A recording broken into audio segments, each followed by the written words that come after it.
And then at the same time, before that, by the way, the city, Brian Doucette, city manager at the time, and Randy Locker came to us because they wanted to put Los Ranchos next door. And again, they needed our permission. And without our permission, there would probably not ever be a restaurant in that area because restaurants need alcohol. And so we made a three-party agreement between the synagogue, Los Ranchos, and the city that there would be no outside alcohol or entertainment or music entertainment. So. And I attended a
I pledge allegiance to the flag of the United States of America and to the republic for which it stands, one nation, under God, indivisible, with liberty and justice for all.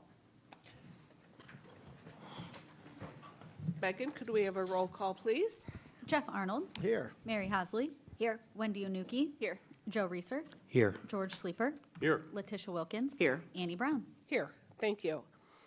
And next we have an update by Van Buren County Commissioner Gail Patterson Gladney.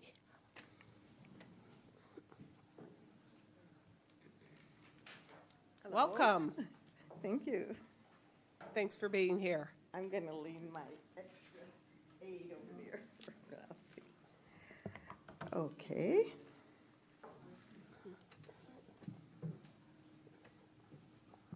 I wanted to let you know that I attended the 2024 Michigan Counties Legislative Conference in Lansing.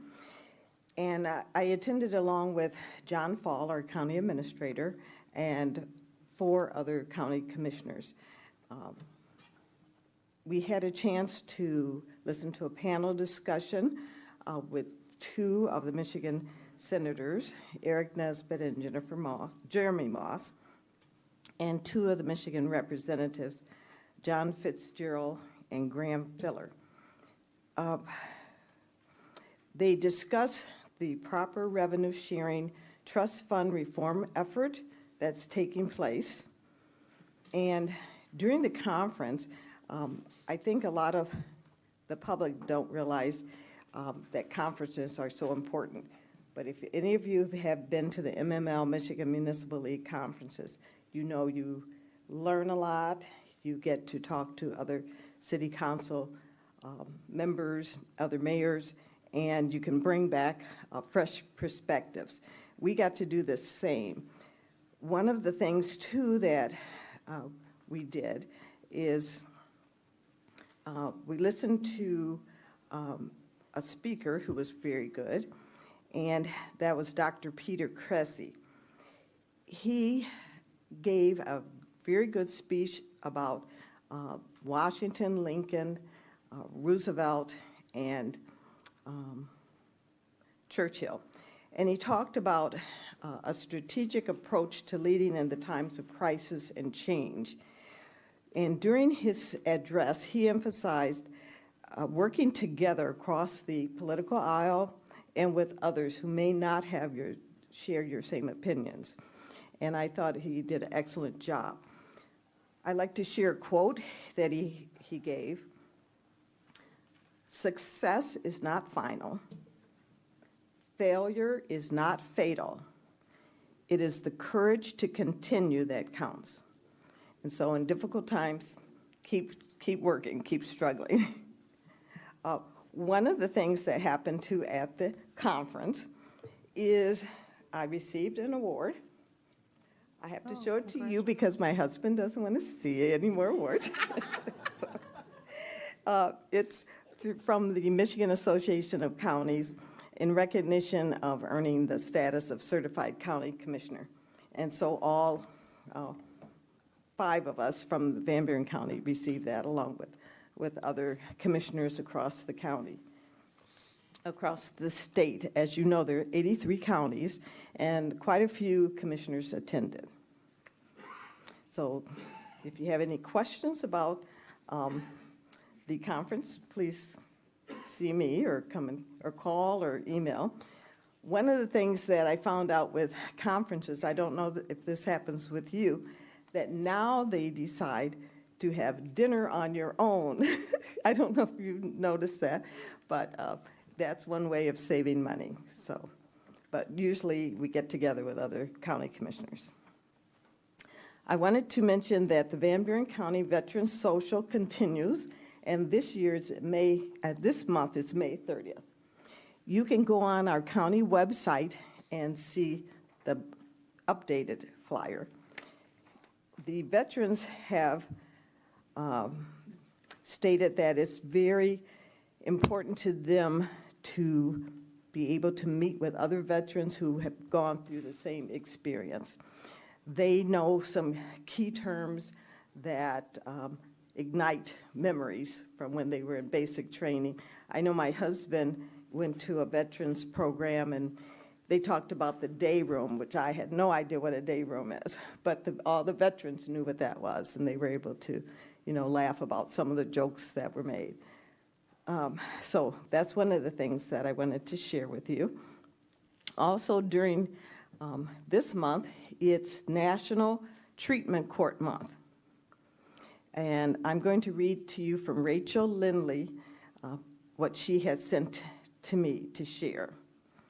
During National Treatment Court Month, which takes place in May, we celebrate the specialty courts programs offered by the 36th Circuit, that's in Paw Paw, and the 7th District Court, which is here in South Haven, for individuals in the legal system dealing with substance use, mental health, or co-occurring diagnosis. Van Buren County operates 4 specialty courts: Adult Drug Court, men's and women's, Sobriety Court, Mental Health Court, and Family Reunification Court. She said that she would be remiss if she failed to mention our participation with Allegan and Ottawa County for the Regional Veterans Treatment Court. And these programs cater to about 200 participants annually. Each participant involved in these initiatives is provided with a tailored evidence-based treatment plan and collaborates with the presiding judge, court personnel, legal representatives, treatment specialists, law enforcement, peer support, DHHS, Department of Health and Human Services, and probation officers to ensure consistent support, treatment, and accountability. And those who have successfully graduated from the program secure employment, improve their education, meet financial obligations, and undergo comprehensive counseling and testing. And so consequently, the participants exit the criminal legal system to lead stable lives characterized by sustained recovery, restored hope, and fresh perspectives and opportunities. Concerning the courts, I don't know if you know that Judge DeStefano has stepped down, and now we have a new judge, Susan Metzger, who was appointed by Governor Whitmer. She is our second female judge in the county's history. June is Men's Health Month, and I wanted to make sure everybody knows about Men's Health Month. I've been seeing over my life many men who do not like to go to the doctors. I don't know if you've seen that or not, but I'm going to encourage the men, and if you have sons, husbands, to go to make regular appointments for checkups. And some of the statistics for men's health needs to be changed. On the average, men live 5 years less than their female counterparts. Men have a higher death rate for most of the leading causes of death, including cancer, heart disease, diabetes, and suicide. And 1 in 2 men will develop cancer in their lifetime. Men make half as many physician visits for prevention as women. So I hope you schedule your checkup today. I'm going to give this to your city manager. And I will also give her some more information from American Cancer Society in case she wants to put that in her reports. As many of you know, mental health has been one of the issues that I've been talking about for over 8 years. And this month again, well, next month, we're going to have the Question, Persuade, Refer teaching again, and that's free. And it's a hour-and-a-half question, refer, persuade, refer training, and you do not have to be a mental health professional to attend the training. It's important in that you get to possibly be able to pick up on situations that could be where you could step in and help someone so that they wouldn't choose the alternative for suicide. And June 10th from 12 to 1:30, there's a virtual class, and here's a QR code for that. And as you know, veterans are dear to my heart, and so there's a Veteran and Family Resource Fair coming up Saturday, June 8th at the American Legion Post here in South Haven from 10 to 2. It's free food, music, family-friendly games, multiple prizes, including $1,000 in home improvements. And you can also bring your, if you're a veteran, your DD-214, and they mentioned the last year's tax statement. I'm not sure exactly why they need that, except for certain services that the veteran might be able to sign up for. And I will give that to the city manager also. In case some of you are not familiar with some of the classes the Michigan State University Extensions offer, I'm going to give this to your city manager also. One of the next classes is going to be Wednesday, May 29th, 10 to 3, and it's about building a foundation for attainable housing. Some of the classes are free, some of them are $10 or $20. So I will give these are specifically for you or other officials. Another one is Governing Essentials Series, and then the 2024 Master Citizen Planner webinar series. And some of you might have attended in April, but I'm giving you these for those who would like to attend. And I think that's all I have right now, unless you have some questions. No? Any questions? Okay. Thank you for your time. Thank you. Congratulations on your award. Congratulations. Yes. Next, is there a motion to approve the agenda? I move to approve the agenda. Before we approve the agenda, Go ahead.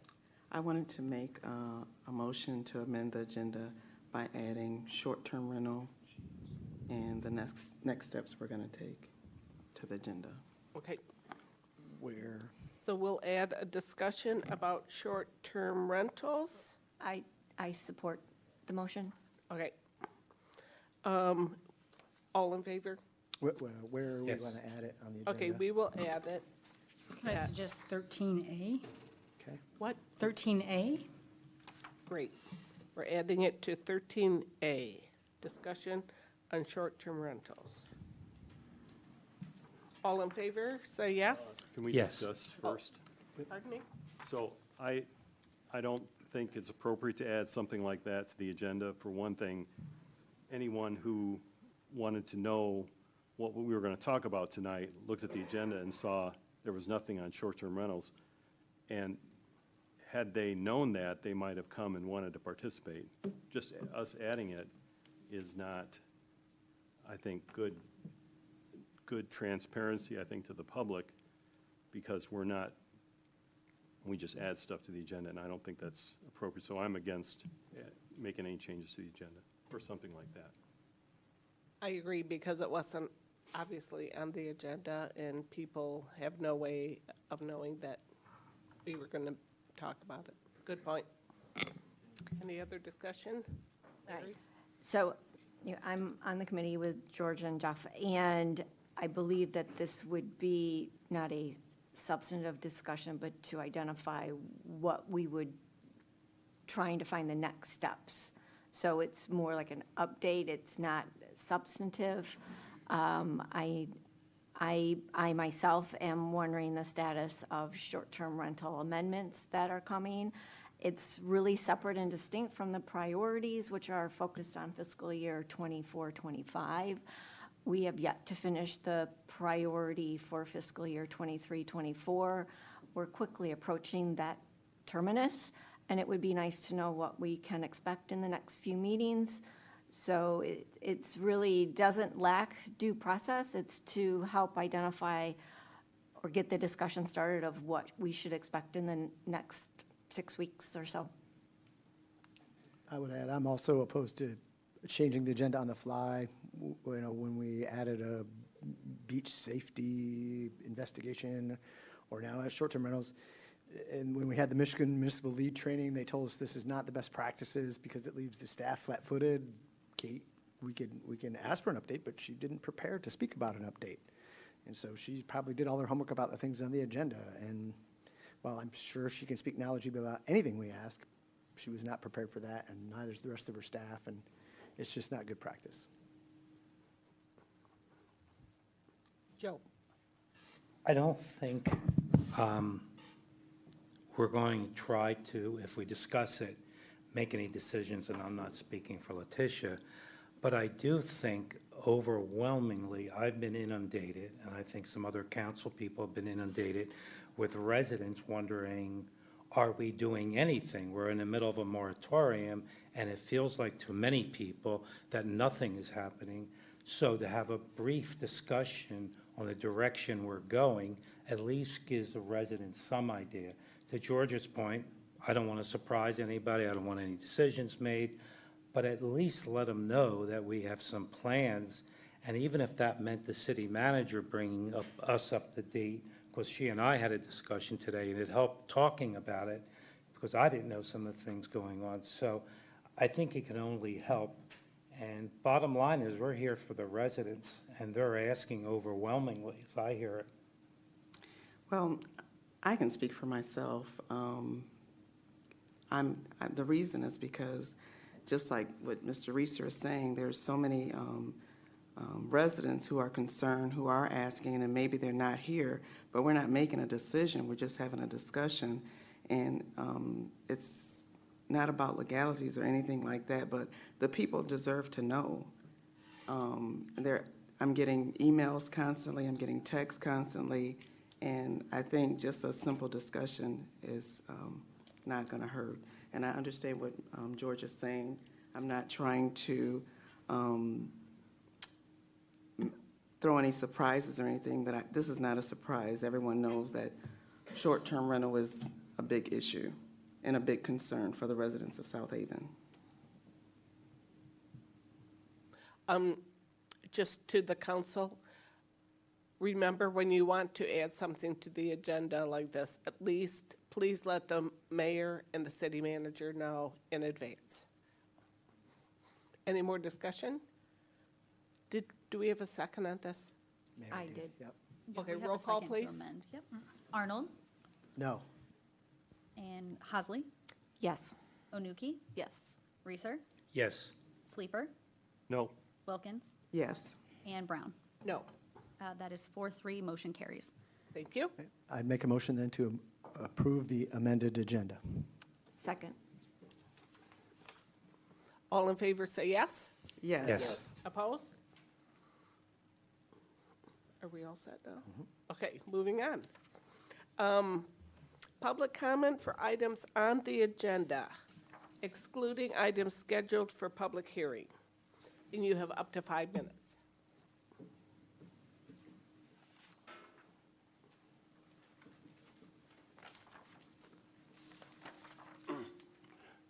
Good evening. I'm Remy Rubin, 622 North Shore Drive, but I'm here as president of the First Hebrew Congregation, a house of worship at 249 Broadway.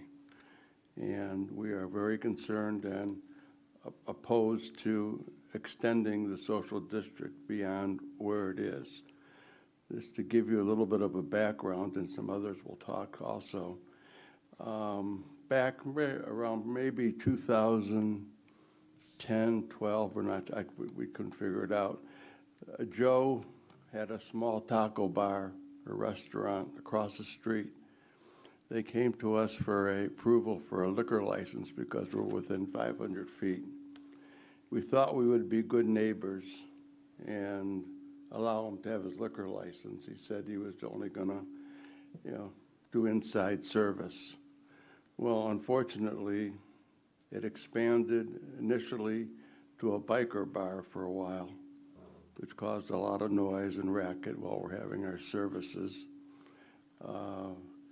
We have Friday night services, we have Saturday services, and of course, if you do extend the time of the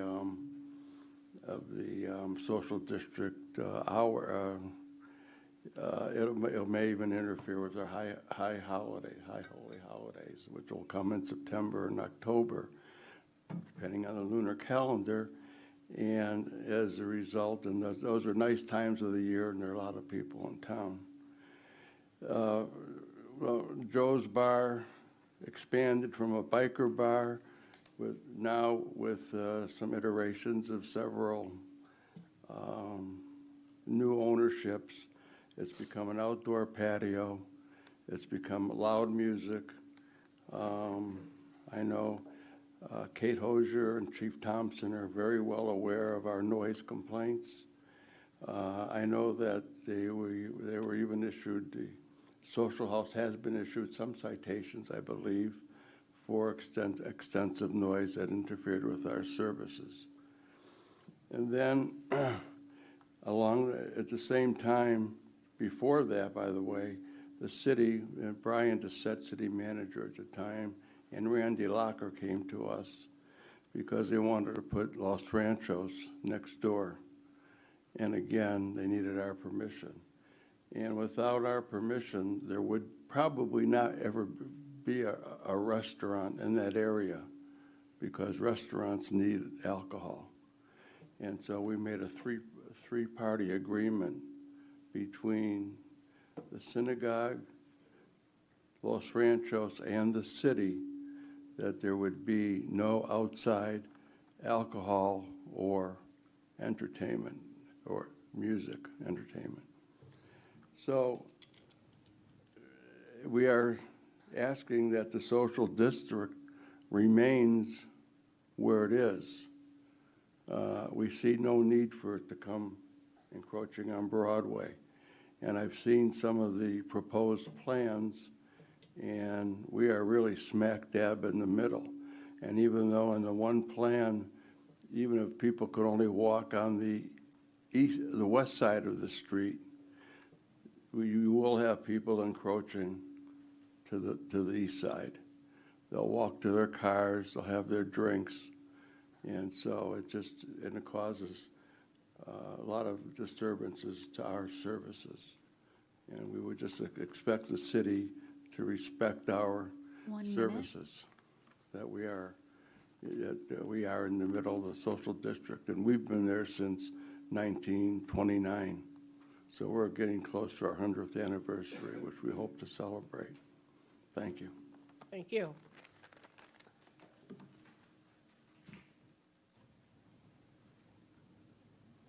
Good evening, Commissioners. I'm Brian Spalding, President of the Lighthouse Point Condominiums. There's 8 condominium units in the building on Kalamazoo Street on the west side. And we're not opposed to the social district. We're just opposed to having it on our side of the street. There are no bars on that side of the street or restaurants. As far as option number 1 or 2, we have no problem with that. Option 3 would only take in consideration the east side of that street. And I noticed on the drawing for option number 3 that the signs are still on the west side of that street. So I would assume that's just a mistake. So we were opposed to option 1 or 2, but we're happy with option number 3. We have no problems.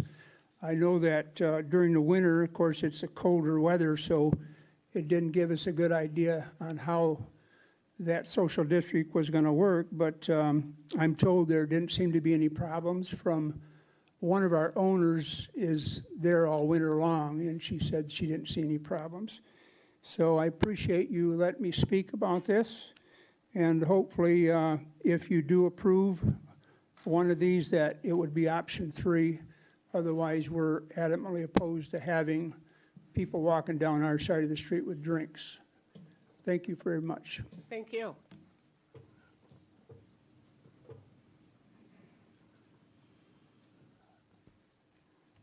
I'm Steve Tolan. I was born and raised in South Haven, and I'm on the board of the First Hebrew Congregation.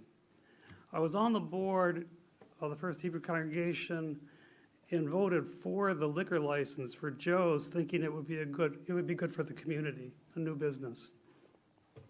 Had I known the unintended consequences of that action, I never would have voted for it. Friday nights, it's the weekend, everybody's getting relaxed and ready to enjoy the weekend, and that's the time for our Sabbath. Our services have been disrupted mainly by noise because of the area bars. Our congregants have to put up with this noise throughout the service and are confronted with the noise as they leave the building. Monday mornings, there's trash in the garden and in the grounds, including paper cups, beer cans, and food containers. This is not going to improve by extending the social district. I can only foresee more unintended consequences. I'm here tonight because I care for South Haven. Last week, I spoke to a woman from Lawton. She told me how much she likes coming to South Haven during the week with her family.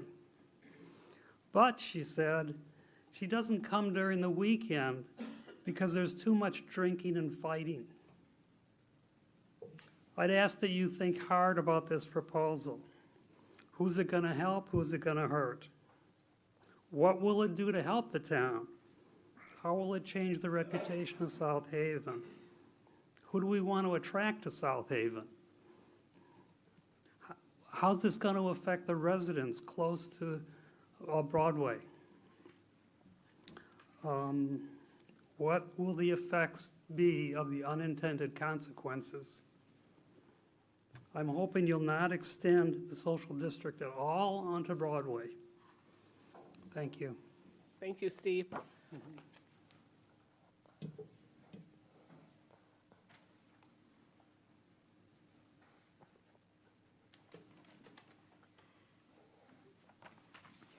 Dana Hollinger, 1443 Clark Place, here in South Haven.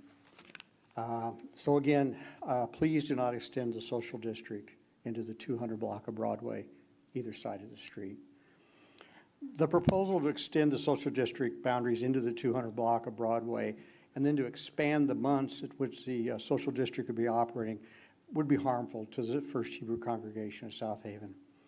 Like Remy said, our synagogue is located at 249 Broadway, corner of Church and Broadway. It's been our house of prayer and worship since 1929. Our Jewish Sabbath begins on Friday evening, concludes on Saturday evening, and our congregants should not have to encounter the public consumption of alcohol as they enter and leave our house of worship. And that's extremely likely because we have sidewalks on both Broadway and Church, and we immediately have 3 liquor serving establishments, one to the north, one to the south, and one to the east. Last summer, we experienced a lot of difficulty with amplified music from the patio across the street, and the music would permeate the sanctuary during our Friday evening worship services. It created distractions. It was easily heard as loud as the rabbi was speaking. We're concerned that public consumption of alcohol only literally a few steps from our front door will create yet another source of disruption or distraction during evening and afternoon prayers. Okay, I can't speak for other houses of worship in the city, but I doubt any one of them would want the city to facilitate and encourage the public consumption of alcohol adjacent to their front steps either. It's just a fact of geography that they tend to be more in the residential districts and more at the edge of the commercial district. It's also my understanding, and we talked a little bit about the early days of Joe's Crab Shack or whatever, Michigan control law regulations say a liquor license cannot be granted without consent if the requesting establishment is within 500 feet of a house of worship. I'd like the city to consider that and maybe make that part of the ordinance for social district. Don't establish a social district boundary without consent if it's within 500 feet of a house of worship. And I say this because while the liquor serving establishment is fixed on the ground, now it's customers with the liquor they bought in that establishment and the cups they purchased from that establishment to drink. They're out and about. They're on the sidewalks. They're within the 500 feet. So I really think this should go back and have the Planning Commission or Liquor Commission, whoever looks at this, to really try to think about a way, to make sure that houses of worship aren't disrupted during their services. So my request is please help us. Vote no with regards to extending the social district boundary into the 200 block of Broadway. Thank you for your consideration of my request. Thank you. Joe Wilkins, 811 Indiana Street. I was just sitting there, but last meeting, I clearly asked why I think it was Councilperson Mary brought up the question of extending, because Councilman Arnold stated that it was only going to be in the CBD area. So now this is on the agenda to extend it. That's what I was thinking. We were heading down that road, my previous discussion. I really don't have a dog in the fight other than I'm sitting there thinking this is so wrong on all levels. It just seems so wrong for a congregation to have to come fight for their right for peaceful worship. I'm a bishop. I'm a leader of a flock of people. And I can tell you on tonight, that would upset me very much to think that walking into our building, our church, our place of worship, that we have to encounter music, drinking. I know we're better than that. I know South Haven is better than that. I know this council is better than that. It's just outright insulting and wrong for a congregation to have to come to fight for their right for peaceful worship in 2024. Let's do the right thing. This should be really quick. Thank you.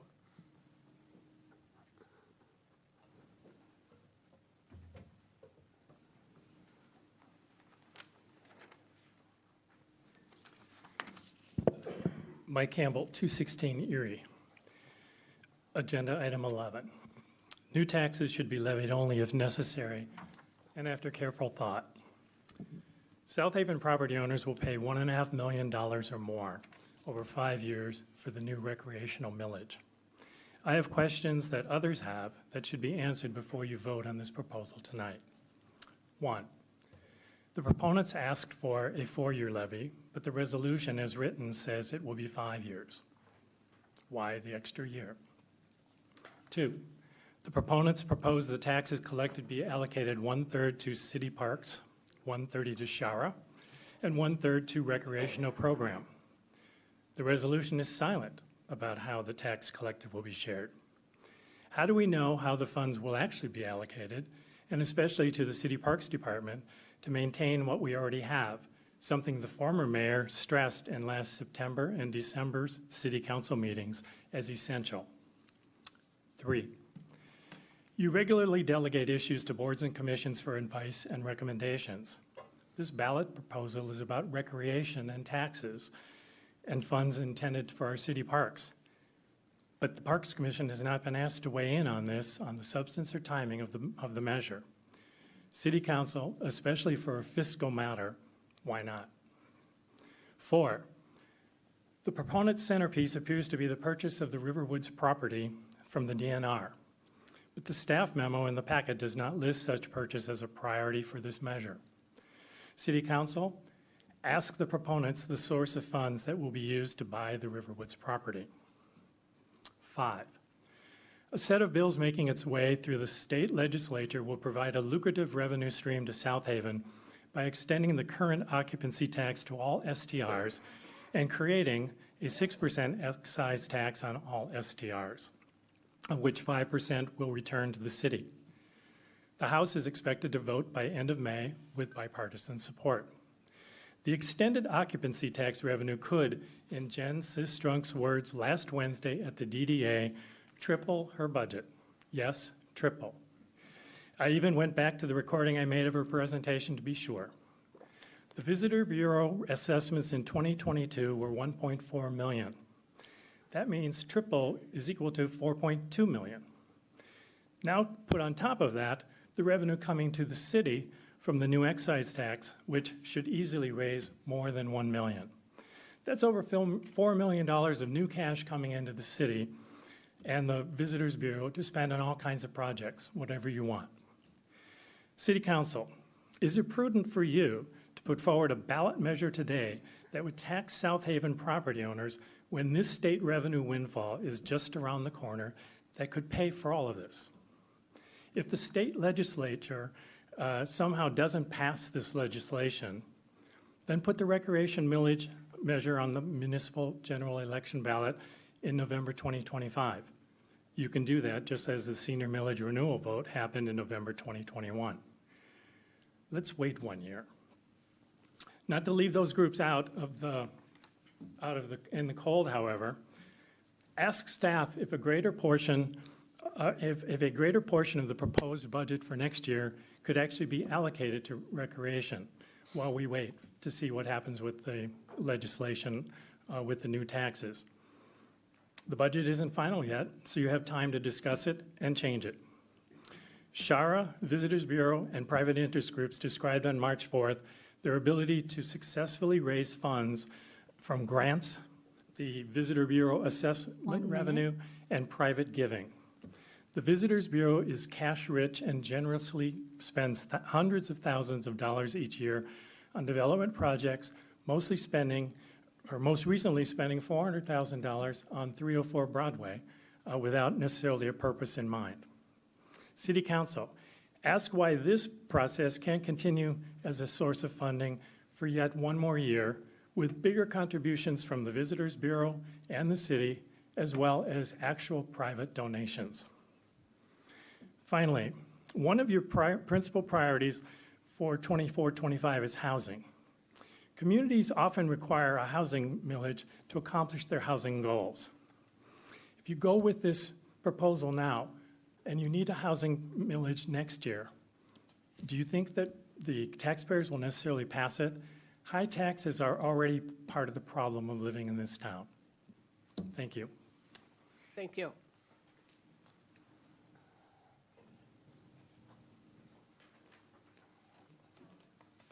Hi, I'm Fatima Tucker. I live at 1051 Phoenix Street. I wanted to address the Parks and Rec millage proposal. When I initially saw the list of millage goals, I thought, great, upgrade parks and rec facilities. But then I noticed that pickleball courts and dog park were listed above recreation for all ages. I'm sure it was an arbitrary decision to put recreation for all ages last on the list, but all ages stood out as second to dogs and pickleball. Today, I would like to shine a spotlight on recreation opportunities for all ages.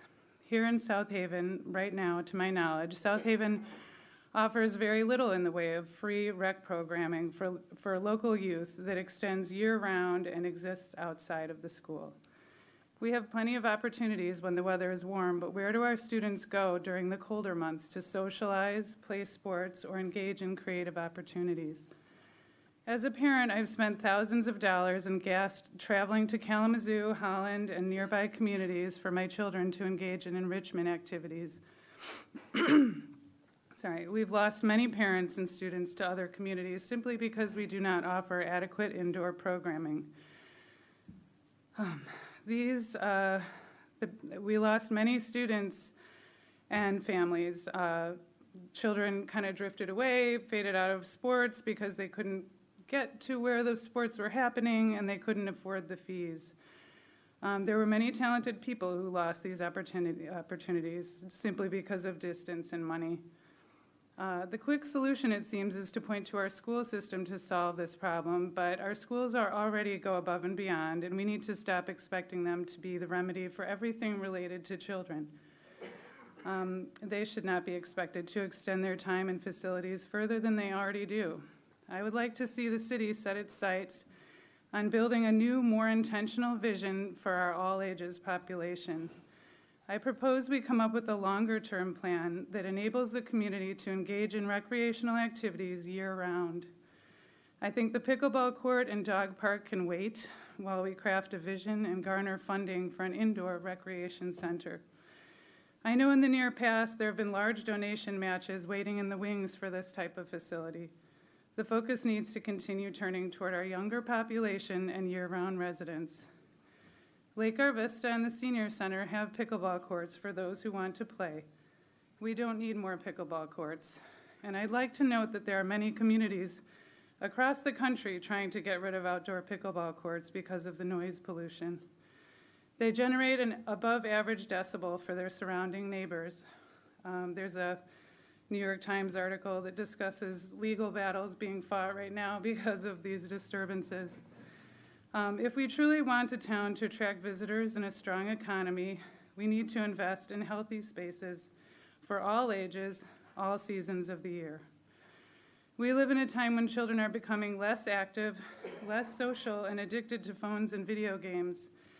It is time to step toward giving our children space to move and interact outside of school. In regard to the walking and biking paths on the millage proposal, I'd like to know more about where they're going to be and which paths are going to be created. Right now, our Baseline Middle School needs a better path to Phoenix Street, actually Baseline and North Shore. Right now, the walking path from baseline ends at Blue Star, so on occasion, students can be seen walking down the shoulder of Blue Star Highway, even in the winter, to get to their Phoenix Street destination sidewalk. This is extremely dangerous, but for a child walking home in the cold, it is the most efficient path. 1 minute. I propose that within the planning of paths, we include a new path between Phoenix and Baseline along Blue Star so that students can get to and from school by foot without risking their lives. I also think it will encourage more children walking and biking to school, which could alleviate our transportation demands. Thank you for your attention to these matters, and I'm grateful for all the improvements and progress the city has made and it continues to make. Thank you. Thanks.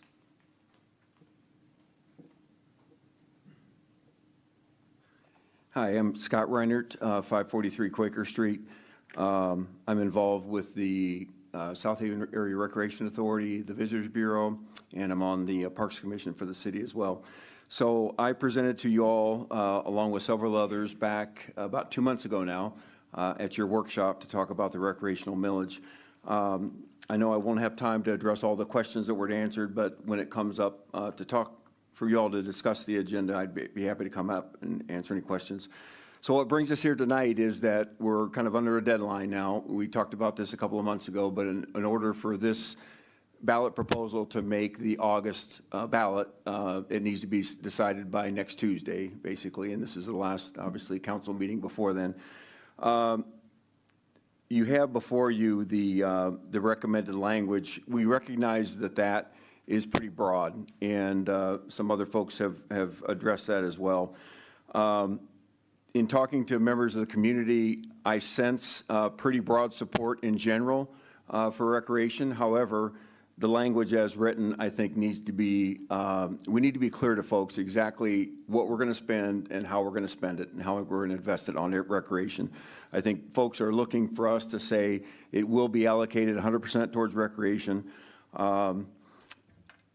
So what our thoughts would be is that if the council decides tonight to allow this to go on the August ballot, we would work with city staff and with the council over the next 4 weeks.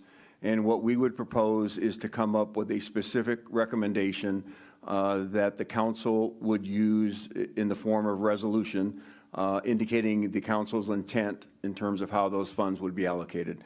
And so at that point, we can go back to voters, and I believe, again, you all are voting to allow us to put it on the ballot. It's our job to sell it, and we can't sell it in the form that it's at now. We've got to make sure that we clarify exactly how the resources are going to be spent, including kids programming, which I think is a key plank of this. So again, what I would recommend, what I would ask you to consider, allow this to be placed on the millage. Let us do the work, and let us come back to you with something that you can evaluate and support, hopefully, in the coming month, and it will show exactly how we intend these funds to be dispersed, and again, provide something that we can go back to the voters and communicate with, and they can make the decision whether or not. I know there's concerned about taxation and stuff, but I just feel like the momentum right now for recreation in South Haven is accelerating, and we can get so much done. And if we add to that, addressing the needs of the community and kids and our youth in our community, I just think it will do wonders for our community and for the future of the community as well. So again, when you all get to talk about this, I'd be happy to come back and answer any questions, but appreciate your time. Thank you, Scott. Hi, my name is Larry Fitch. I'm also a resident of Lighthouse Point. And as our president said, I'd like to see option 3 and not have the social district expanded to our sidewalk right in front of our building. We are not renters. There's eight of us there. A couple are full-time residents. We live in Kalamazoo, but we come to South Haven every weekend that we can have the time to do it. And besides that, I'd like to add that I had business to do back in the late 80s in South Haven and brought my wife along on some of those visits, and she fell in love with South Haven as I did. And we started looking for a place back in the 80s and finally were able to buy a place in in Lighthouse Point. in 2007. So I know you're going to bring up short-term rentals, and that kind of goes along with this expanded social district. I would just hate to see the character of this town changed radically by many short-term rentals and an expanded social district. I think South Haven is beautiful the way it is, and I think for that reason it attracts not only us, but a lot of people to this town. Thank you. Thank you.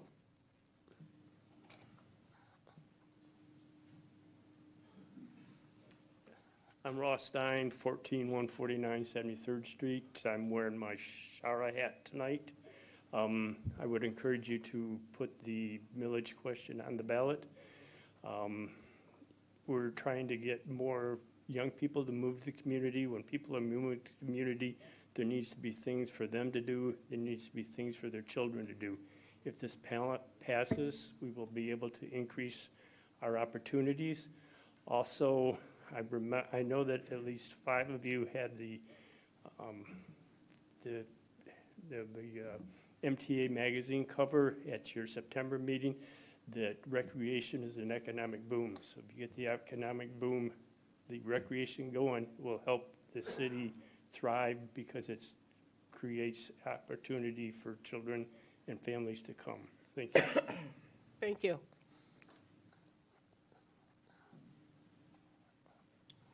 Mind if I address everybody? My name is Brett Witkowski. I'm the director of the Road Commission. Oh, I'm sorry, you have to talk to us. Oh, Plus, I gotta talk to you. We need Okay. you at the microphone, too. Sorry about that. That's fine. They'll hear you. Okay, yeah, most people can, so it's not a problem. My name is Brett Witkowski, director of the Road Commission. Here to talk about our millage renewal that we have coming up in August. It's a millage renewal that's been on the ballot since 1978. What's interesting is the millage is also raised then money for the city of South Haven. So over the next 4 years, that would raise about 1.6 million for roads. And so that part is important. I think the biggest thing for our listeners out there, you know, cities and villages own their own roads under Act 51, where the Road Commission owns all the roads in the townships. Before I was director of the Road Commission, I was Berrien County Treasurer for over 20 years, retired from there. So I understand the fiscal constraints that we're all dealing with. One of the biggest challenges, I think, is maintaining the roads we have, whether in a city, village, or elsewhere in the county. We're very fortunate, only one of 31 counties in the state that have a millage like this. And then on top of that, of the 18 townships, 17 of those have a millage in addition to that. So the millage raises for us at the Road Commission about $2.7 million a year. The townships raise through their own millage about $4.8 million a year. So that helps us maintain what we can of the roads. Just give you an idea, if we're going to build a road from bottom up, it's a little over $1 million a mile. So as you can see, it doesn't take long to go through all that money. So we're hoping we can have the city of South Haven support. We do have a proposed resolution for you to consider at a later point. Not in this meeting, obviously, but as one comes up. And we do work with the cities and villages around the county. I see you have on your consent calendar to work with the Road Commission, do your PASER ratings. We have contracts with just about, I think we do with all cities and villages throughout Van Buren County to work with each other. And just to give you an idea of the amount of road miles we have to cover, when we plow snow, we are plowing from South Haven to Fort Lauderdale and back in one day.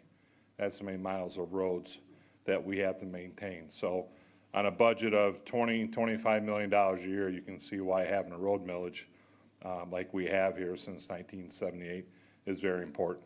And it's because the headlights got pushed down, it's going to go down to 0.9721 for the next year. So glad to answer any questions. I do have pamphlets if I could leave them there, and I'll hang around the meeting if people have any questions about that. Do you have any questions? Any questions? Nope. Okay. Thank you. Thank you, Brett.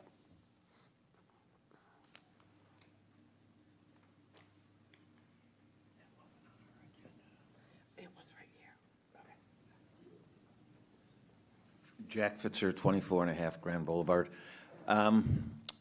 You've all, over the past 2 or 3 years, you've all heard me address the need for the town to have some form of recreation program for all ages.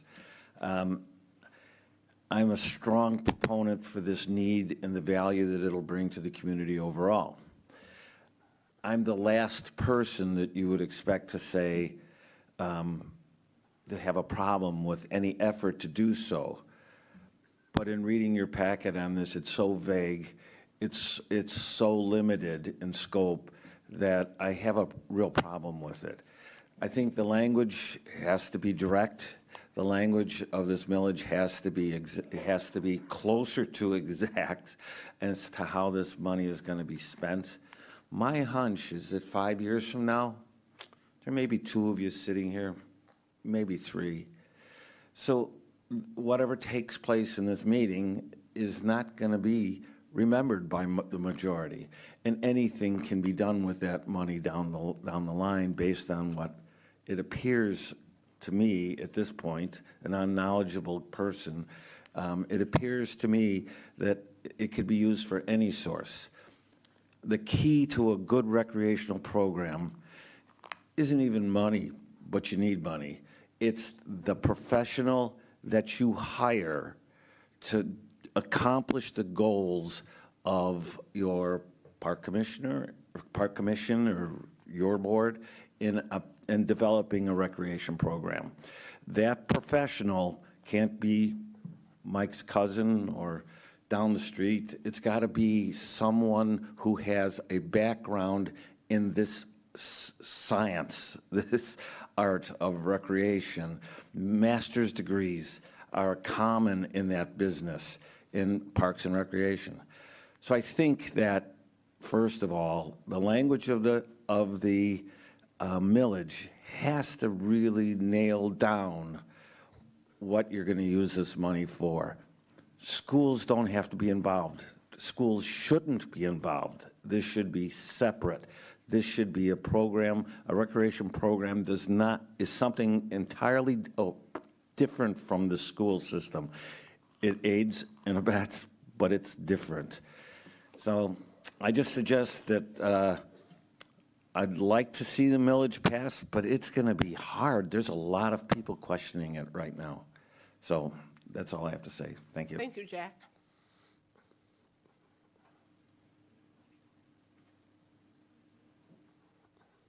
Any other comments? Take your time. Good evening, Jim Slattery, 116 Van Buren. I want to see the millage go through, but I can't go along with the verbiage that we have in here. It's very vague. It's wide open to do whatever you want to do with the funds. You're asking me to put out more money towards the millage, which I'm willing to do if I know where it's going. With the verbiage we have on this paper and in the document, we don't know where it's going. So if that can be cleared up and we can kind of point to where we're going to be spending this money, that'd be great. And that's the only thing I have. Like I said, I'm for it. I'd like to see it go through, but I can't see it in the current state. Thank you very much. Thanks, Jim.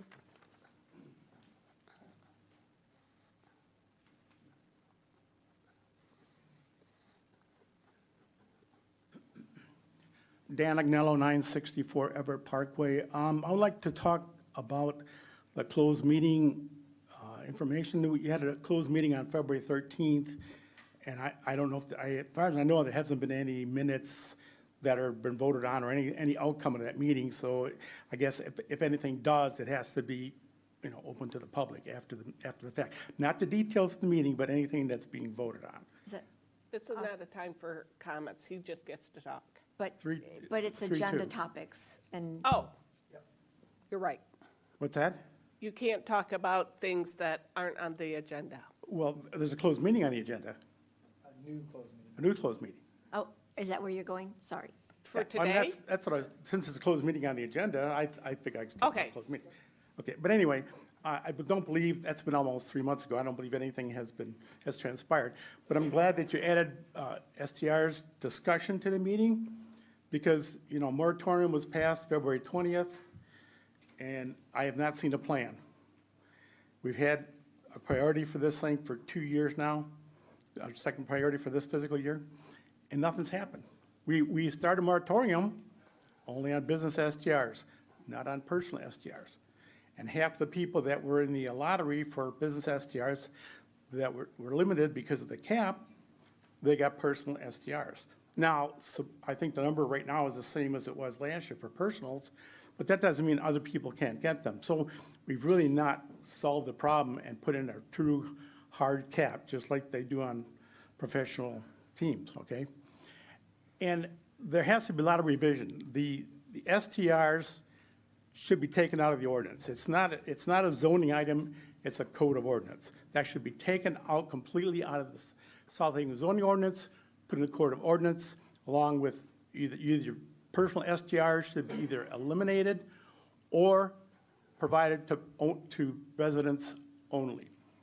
You need to revise the whole thing. It's got to be redone, and I don't see any plan. And you only have 3 months left for the moratoriums. I don't see this being done. You have to completely redo or get rid of the zoning ordinance and then put everything in the code of ordinance. And the recodification, which has been going on for 18 months, they didn't even touch STRs. All they did is renumber the paragraphs 1743 and 1744.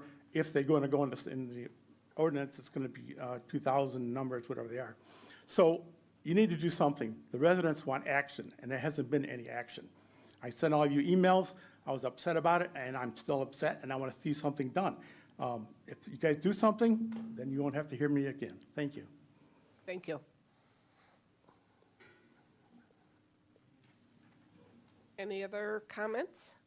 If not, go ahead.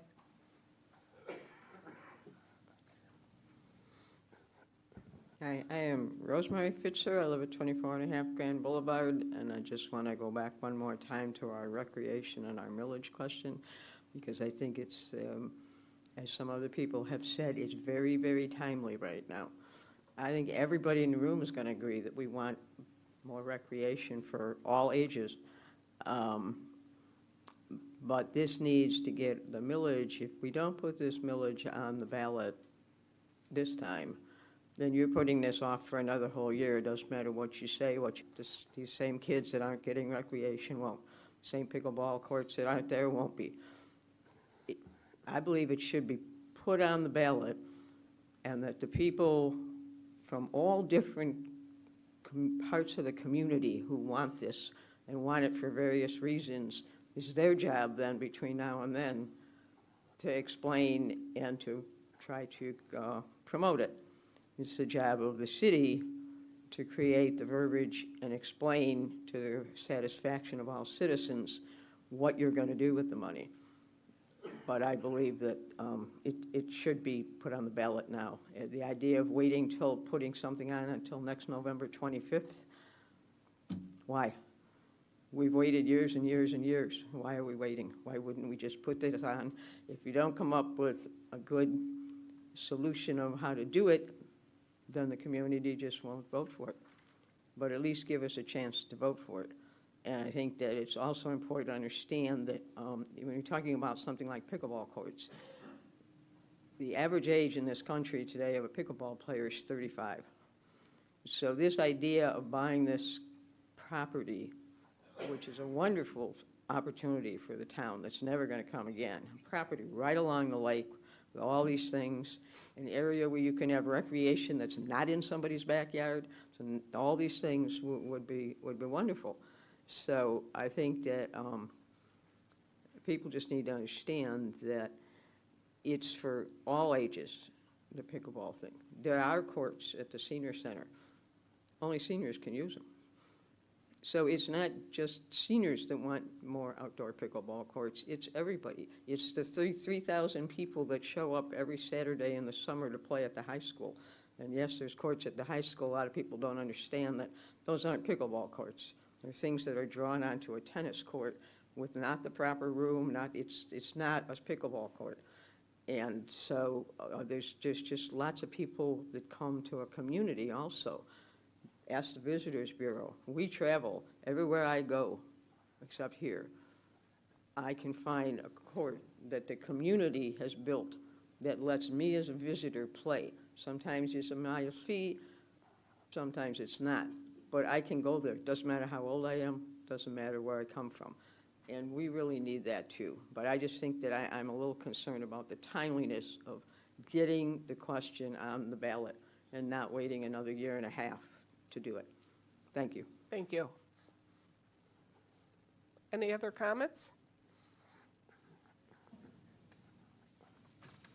We will move on to the consent agenda.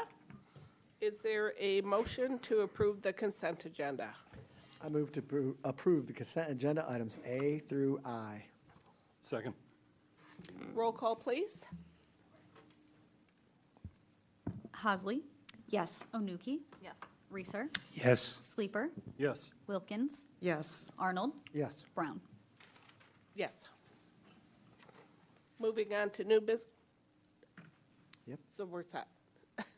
Yeah, okay, moving on to new business. The city council will be asked to consider approval of resolution 2024-18, a resolution setting a public hearing date for the fiscal year 2024 to 2025 budget to be held on May 20th, 2024 at 7 p.m. Kate? Yep, Mayor, this is that time of year where, I'm not sure where there's a lot of feedback, but we set the public hearing, so nothing to be discussed tonight, but just to set that public hearing for the next city council meeting for May 20th at 7 p.m. Okay. Is there a motion to pass the resolution? I make a motion to approve Resolution 2024-18, a resolution setting a public hearing for, public hearing date for the fiscal year 2024-2025 budget. Second? Any discussion? I just would like to inquire for the budget and the information. I've been looking at budgets from other jurisdictions, municipalities. And for the transfers in and out in the budget, they actually say which funds it's going to and going from. And I haven't seen that in ours, and I didn't know if that might be something that could be added for the budget discussion. I'd have to check with Michelle Argue, our finance director. I'm sure that she'll be present for that public hearing, should anyone have any questions. I do know it's a very in-depth document. There's a lot that's going in there. And many times, as you'll see in like your summaries, you're gonna see a bulk transfers in, transfers out, but each individual fund is gonna show those transfers out. They are not necessarily itemized, and if that's what you're asking for, that's something different, but each individual fund is gonna show those transfers in and transfers out. It just would be more transparent to know exactly from which funds our money is going into and out of, so it is more itemized. I know they have not been done that way. I know every municipality is different, but I think that would be helpful for budgeting purposes in the future. And to the extent she might be able to add that. Any other discussion? Okay. All in favor say yes. Yes. Yes. Opposed? The motion passes. Next, number 10, the city council will be asked to consider approval of the following special event applications. A, special event application 2024-17, the Festival of Cars Cruisin' for Kylie 2024, to be held on June 8th from 5:30 to 4 p.m. in the Huron Street Pavilion and entire parking lot. B, special event application 2024-25, Barbecue 2024, to be held on Friday, August 9th, 2024, from 4 to 8 p.m. in the Huron Street Pavilion as part of the National Blueberry Festival event. Is there a motion to approve those special events? I would move to approve special event application 2024-17, Festival of Cars, Cruisin' for Kylie 2024, as read by the mayor. Special event application 2024-25, Barbecue 2024, as read by the mayor. Second. Any discussion? If not, all in favor say yes. Yes. Opposed? The motion passes. Those are approved. Number 11, the City Council will be asked to approve Resolution 2024-19, a resolution approving and certifying a ballot proposal for a millage for the acquisition, maintenance, and improvement of parks and other recreational areas and the operation of recreational programming. Kate. Thank you, Mayor. This is an item that has been brought to you after you've heard you've received presentations on it from the South Haven Area Rec Authority. Also, you've heard from a number of people in the community, many you've heard tonight. You've also received a number of emails today, as well as previously, in support of a recreation millage. The staff report that I put together here kind of highlights some of the details that were brought together at the master plan for the Parks and Recreation Master Plan that did note we have $9 million of unfunded capital improvement projects just for the city's parks and recreation. That's a lot of numbers for a lot of different buildings. And I know that we've already approved a facility assessment for the fiscal year, the upcoming fiscal year, to understand the needs of our different parks. We know that there is outdated restrooms that, let's face it, restrooms cost a lot of money, and that's just for the restroom. We also know that there are a number of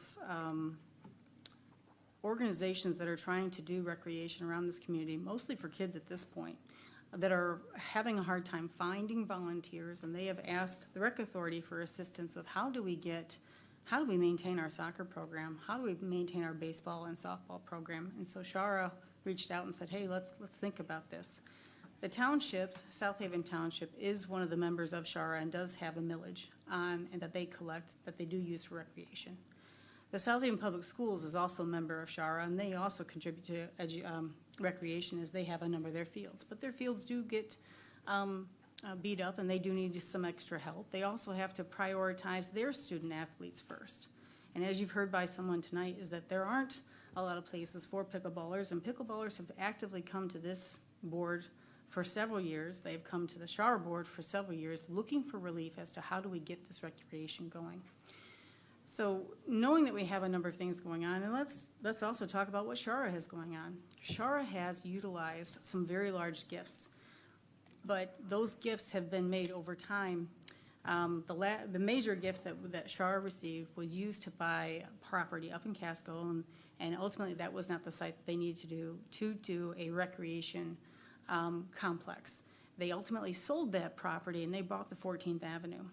The first phase of the work that's done out there, and that's not all of the phases. If you've seen the master plan for Shara for that property, we're looking at a lot of zeros to get that done. Not the 9 million, it may be up there, I'm not entirely sure. The first phase where we were only able to do one, I think it's a U14 field, which separates out to 3 smaller fields and a driveway and some drainage, cost, I think, Shara between $600,000 and $800,000. That's for the first field.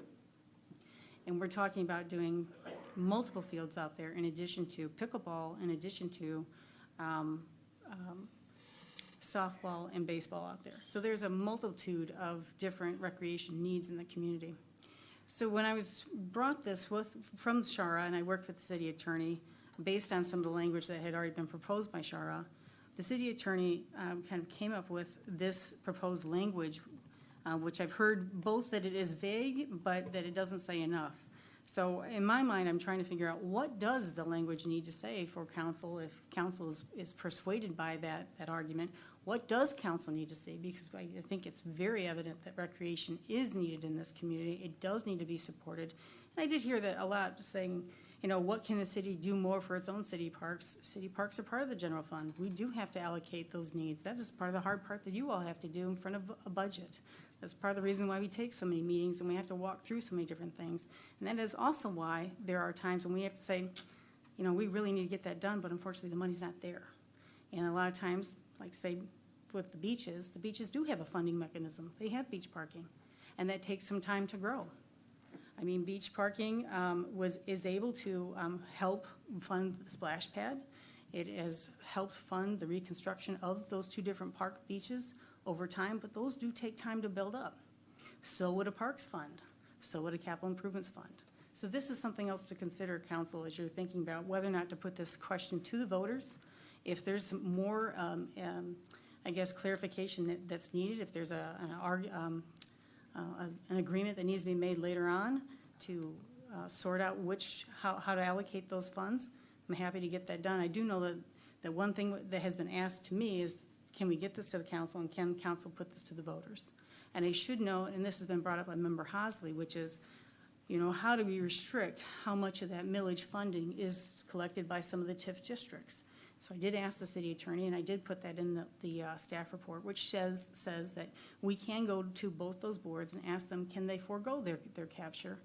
The one board that cannot forego is the Brownfield Authority, but the Downtown Development Authority and the LDFAs could forego their capture should council ask staff to go and make those arrangements if they'd like to put this on the ballot. I know I've given you a lot of information, and I know you've heard a lot of comments tonight, and I know we've gotten a lot of emails, so I'm here to answer any questions you may have on this topic. Questions? Joe?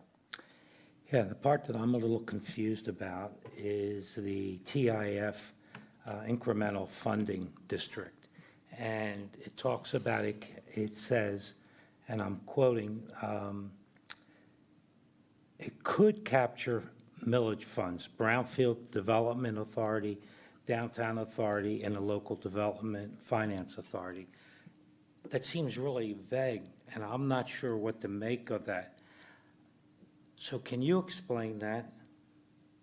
Yes, I'm going to specifically go to the language in the resolution.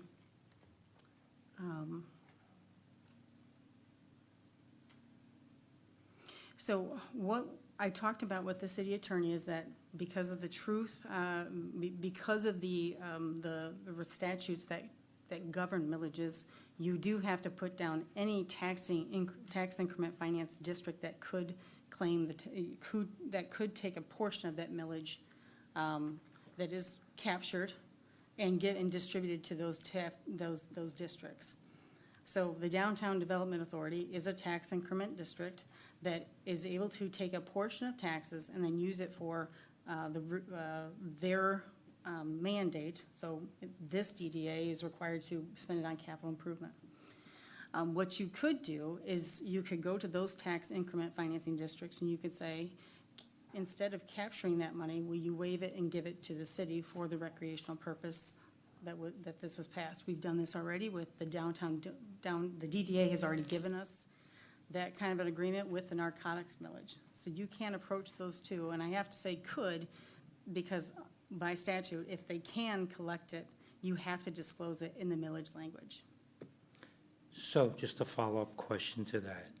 Could we opt out on 2 of the 3? I don't think we can opt out in the Local Development Finance Authority, but can we opt out on the other 2? You cannot opt out on the brownfield, but what you can do is you can go to, and you can direct, the city council can direct staff to go to the DDA and the LEFA and seek to have an agreement passed so that they would forego their millage, their capture on those millages. So if this were my company,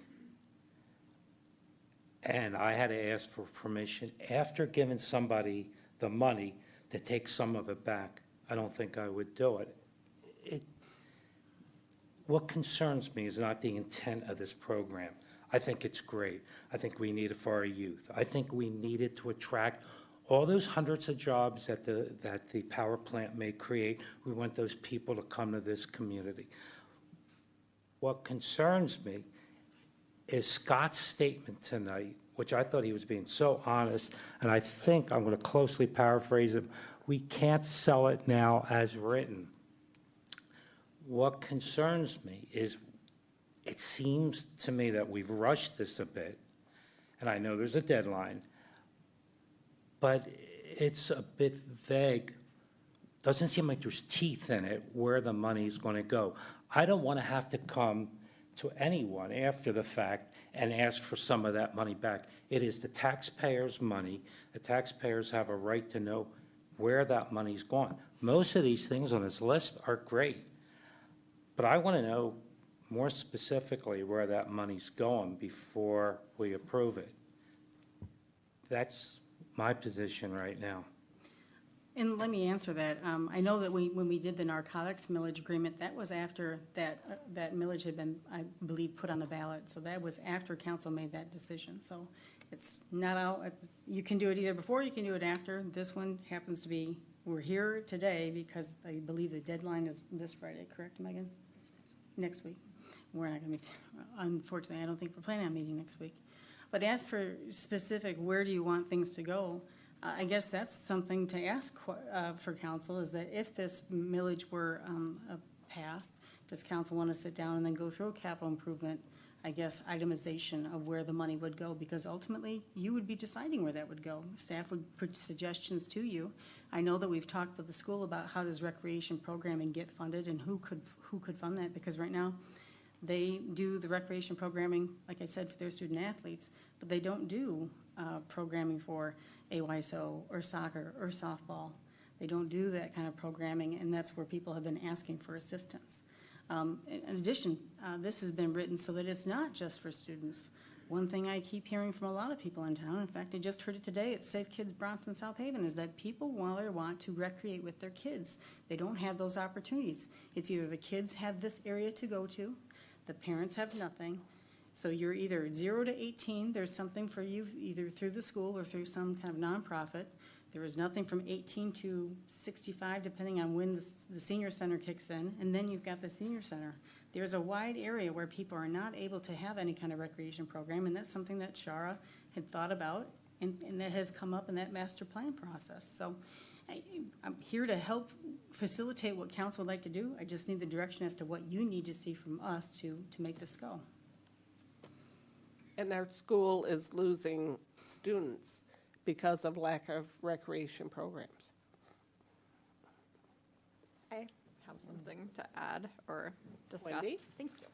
I am also very supportive of recreation for families and all adults. I think it's really important and something that we can improve on here.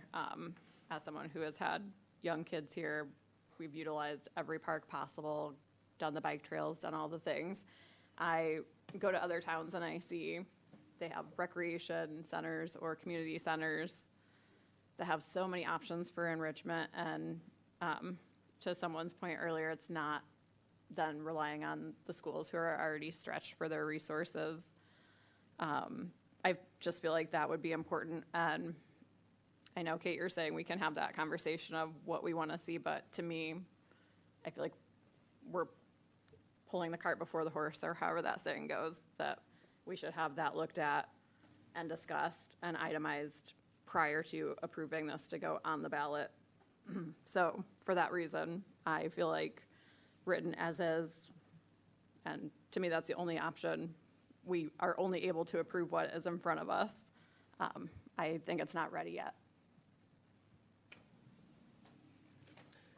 So does after we vote tonight, will the language on the ballot change? If there's a majority vote for this resolution, then the ballot language would not change. It would be sent to the county clerk. If there is no vote to approve this resolution tonight, I'm happy to go back to the city's attorney for the next ballot. I just would like to know what you need to see. Right.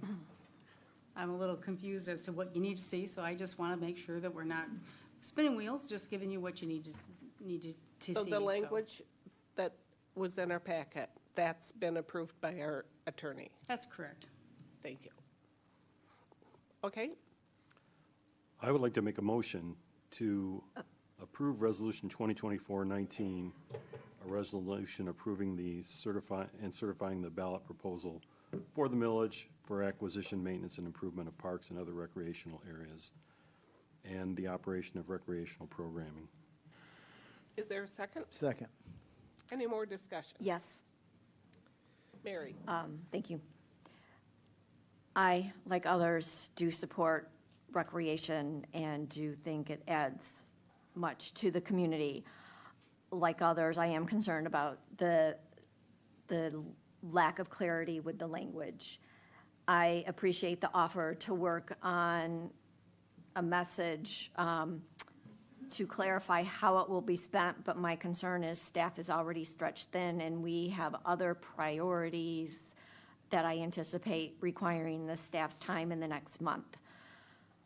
And I also, out of caution and trying to be thorough, I went back into the 23-27 rec and park plan that goes not just for the city, but also the township.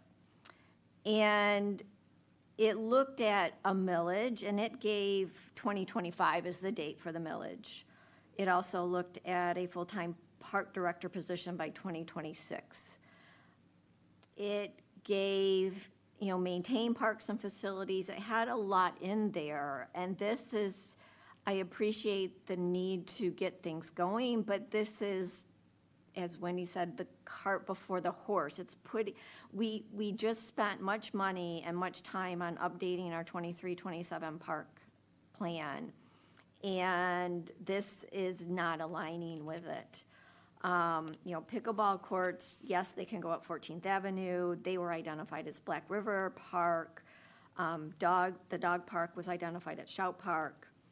It encouraged us to partner with the county for a bike trail. It encouraged us to identify new opportunities, but in existing spaces. And the millage doesn't seem like a lot, half a mil. But for people who are stretched thin and living paycheck to paycheck, it can be significant.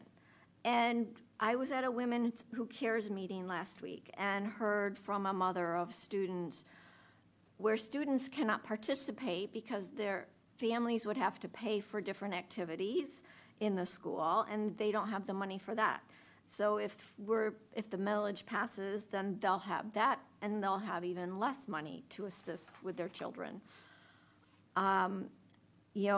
There was the question about, is this being used to purchase property? Our master plan, our own master plan, didn't discuss purchasing property. And I would like to better understand, why this hasn't gone before the Parks Commission also, just trying to make sure everyone's aligned. And more importantly, I would like to better understand in the resolution, the first two whereases with regard to the Headley rollback. And I would like to understand what is the ramification of those two paragraphs together. Does that affect, does the effect of those two, how will that affect the overall millages that we have? Because currently if this is added, we'll have almost 43 mills for our non-homestead properties. And if we did pass this, how does it affect our ability to request a millage for affordable housing? It's not clear from the staff report how the 15 mil limitation in the charter is affected by this and how that would tie our hands for subsequent actions that we would want to take. I'm just trying to take a long-term look at this as opposed to piecemeal. I would also like to understand why this is 4 years when it was, 5 years when it was initially proposed for 4. I appreciate that we can ask the LDFA and DDA to not take it, but as Councilman Reeser indicated, once they already get it, what's their inclination not to? And if my memory serves correct, the agenda packet in July 21, the July 19th agenda packet for their narcotics millage actually had an agreement from the DDA to waive that. So that was all done before the city council voted on the ballot language. And what is the percent that would take off the top of the millage if they didn't get it? What percent does the BRA get and the DDA get? It's just, we're asking our community, our taxpayers, to pay for this millage that is quite vague, and lacks clarity, and somebody may expect it to help their children, and it may not, and then they're going to have additional expenses. And especially in light of the current pending legislation in the state that could cause significant amounts of money to come to our community that would help with this very thing, that seems like that would be very beneficial. And again, I'm focusing on trying to be cautious with what we're asking of our community and our taxpayers. So, there were several questions in there. We can go through them. I think that, oh, and one last thing is, at the March meeting, it was represented that the township would also increase their millage. They're currently at a quarter mill, and this is not tied to each township and city's millage passing. It would be nice that if we are going to ante up, and when we ante up because of the tax base, we are paying 3 times as much as the township pays. So I can appreciate the township communications that we got, which were several, asking us to put this on the ballot. I would ask reciprocity that the township put theirs on the ballot and possibly even more than double it to a half a mil, so that the tax burden on our communities are more commensurate. I appreciate that the township has been paying a quarter mil since 2019, but we will double that in 1 year with this millage because of the tax base. So again, I am all for recreation, but I'm being cautious because of the tax burden on our community that is already tax burdened. We have people moving away because they cannot afford the tax, and this doesn't seem to be moving in the right direction. I would like to try to find other ways to fund this. The Visitors Bureau seems to have a lot of money. They're here to help our community, and I would like to see what partnerships we could do with them versus putting the burden on our community. I just have a question. I've heard twice now tonight, a millage for housing, and I've never heard of that before. It's pretty unusual. I only know of one community that's done it. But we're not discussing that. Correct, we are not, and I know it has been raised by people at the podium, and we have received communication with regard to it. And as I said, I would like to appreciate the effect of the first 2 whereases and how that ties our hands with the 15 mil limitation in our charter and the effect of overriding the Headley rollback, so that we have a clear understanding of what the actual tax implications on our community would be. Mr. Stein, would you like to clarify anything? You can come to the microphone.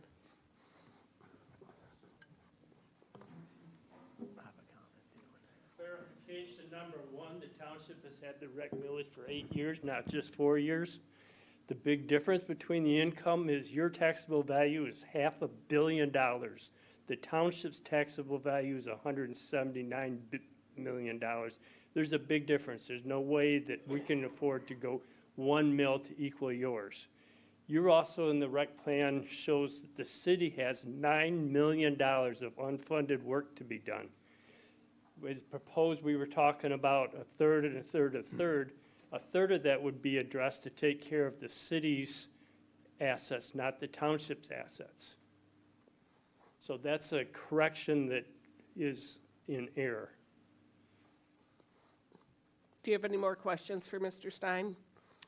It just depends on who can answer the other questions. Like my guess is Kate would probably answer most of them.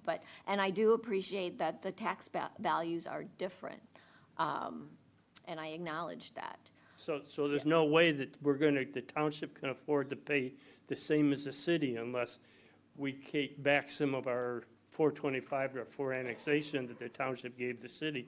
If you give that back to us, we'll probably be closer to that, and then we'd be on par. Thank you. Did you have a question for Ross? Joe, do you have a question? Yeah, and I'm not sure this is for Ross or not, or Scott, or both of you, but My impression is that there's people up here that want to support it, and there's people in the room that want to support it. Yep. My impression also, and I'll speak for myself on this, you got to just tell me how I can be better assured that the money for recreation in effect is going to be paid to youth programs because they need it. Recreation for tourists and the residents. I don't want this to become, and please don't take offense, a slush fund that just gets spread all over the city and we don't really see something. This is asking residents to spend money out of their pocket, which they're already stretched. We all know that. Is there any way you, Scott, whoever, can sit down in a couple of days, if it's possible, and make it clear that's more acceptable to the council if we need that vote? And Kate, put it together, and I've seen it in the past, I believe, where you've called us in for 10 minutes to take a quick vote on something. I know you're looking at me funny, but is there a way of saving this and assuring us that the language will be more favorable towards what we think the money's going to, which is recreation? If a millage is passed for recreation, the only thing that money can be used for is recreation. When you did your narcotics millage, that's the only thing that money can be used for is narcotics. In the township, we have a millage for roads. As Brett said earlier, our millage for roads is 1.47 mils. The only thing that money can be used for is for roads. School bonds. School bonds, same thing. You can only use every Right. screw, every nail has to be used for the school. For the And school. also in the township, we don't take out our, unlike the city, if you're funding for Shays, your funding for Shays comes out of your general fund. The funding for Shays in all three townships come from a millage, or a special assessment for South Haven Township, I believe a special assessment for Geneva. For Casco, they have a fire millage, and then they have to have a millage for ambulance. If it's a special millage solely for that purpose, that money can only be spent on that purpose. It has to be accounted for. That's the only thing that can be used for. Now, when I saw this, the language on it, the vagueness, if you will, because we had talked about, maybe a third, and a third. Let's say we are doing youth programs. Maybe a third of the youth programs, that money doesn't all need to be used for youth programs. So maybe that year, that extra money is going to go to help the city to get a grant application to do one of your $9 million projects. Maybe there'll be some extra money, so when Shara's going to try to get pickleball fields, another baseball field, softball fields, we could do that to help that funding. So I think that's probably why that's not a third, and a third, because I don't think you necessarily want it tied that specific. Thanks. Yeah, that is correct. And plus, I was told by Mr. Schooley that said, it may not have to be that much. So he would be one group that we work with for the programming, because they have an athletic department. And the reason, and there was a comment question about being tied with the schools. The only reason Shara was looking to do that is to cut overhead. If the school already has somebody doing some programming, if we could go from making that a part-time position to a full-time position, that's saving overhead. Instead of paying a full person's salary, we're paying a part of a person's salary. That's why the school is some of it indirectly is going to go to the schools. None of it is going to go directly to the schools. It will be either spent by the city or it will be spent by Shara. And lots of recreation already exists on the school facilities that Right. causes wear and tear, so the Right. school needs And help. if Adam Versaput, the AD, was standing here, he'd say, go for it, because they only have 4 baseball fields. Right now, I happen to have a granddaughter playing softball. She's in first grade, and she's playing a 7:30 game. Her game last week got done at 8:45. So you're taking a 7-year-old kid after an athletic event, trying to get them settled down and get them into bed. And she's in not the Pee Wee League. The Pee Wee League is coach pitch, and it's back behind the girls' softball field. It's not even a field or an actual baseball field they're playing in. It's just a field with some bases put out there, and there they go. But the fields are used so much that they need a break. So that's why we're looking to put more baseball fields on the 14th Avenue property. The JYL wants to put some more money into things, but they have some ownership. A lot of the other communities that have junior baseball fields or junior baseball leagues have something that they can call their own. And if we build something at 14th Avenue, they can have more opportunity there. That's something they can call their own. That's something they can get behind.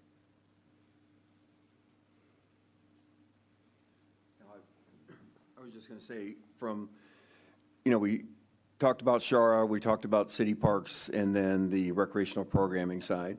I think recreational programming is very easy to define. I think we could come up with a job description. We can come up with Kevin and Adam, kind of what that means and what that's going to cost. On the Shara side, I think we're laser focused on 3 parks. One is the Porter Legacy Dunes, which we're going to start construction on the first set of trails later this year, be open in May of 2025. We have plans to extend that trail all the way from Pilgrim Haven all the way down to Van Buren State Park over the next decade, but that'll take a while. But the first phase is proceeding, so we could envision a next phase of that park. The second is 14th Avenue, where we definitely have a need. We have space in the master plan for softball and baseball fields, as well as additional soccer fields. And then the third is Riverwoods. When the master plan for the city parks was put together, Riverwoods was never an idea.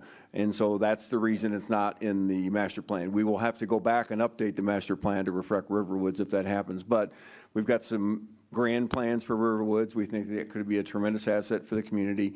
It addresses the needs that were identified: dog park, pickleball courts, trails, all those kinds of things, and to be able to put back at least a section of the cover, the original Nichols covered bridge, which we have. We intend to put that back at that Riverwoods Park as well. So anyway, Shara is pretty well defined, and I think the recreational program is pretty well defined. So the question is, if there's money coming to the city, what would that be allocated for? Are there specific projects in that $9 million list that the city says, over the next 4 years with that money captured, we want to dedicate those funds for this? The other thing that I know in talking to Kate many times, the demands on the park department have increased with the parks that have been added and so forth. So clearly maintenance is part of that, but there could be capital projects as well. So back to your question, Joe, I think it'd be pretty easy to identify exactly what we would recommend. It's either maintenance or development work at the 3 Shara parks. And then the programming side, and then defining what we want to do with the city side, so. Thanks. Getting to the point about the Headley rollback and all that with this special millage, this is a special millage. The 15 mills is what the city can levy. You can vote on another 25 mills if you want to vote on it. That doesn't affect your 15 mills. And your 15 mills is your operating, and it's set by charter, I believe by statute. And you can add additional mills, but there is this thing called rollback. So every year, there's only so much that can be assessed, and as your taxable value does go up, that decreases the amount that you can capture. So if you're allowed to, and we've seen this on our own road village, I think we're allowed to capture, 1.5, we're rolled back quite a bit. In fact, our operating millage could be 15. We are now rolled back to, I believe, 9.6. But with this resolution, so the $0.5 would never be rolled back? No. Is that what that? No, I believe the $0.5 is subject to rollback. Every millage is subject to rollback. The whereas clause is not very clear then, because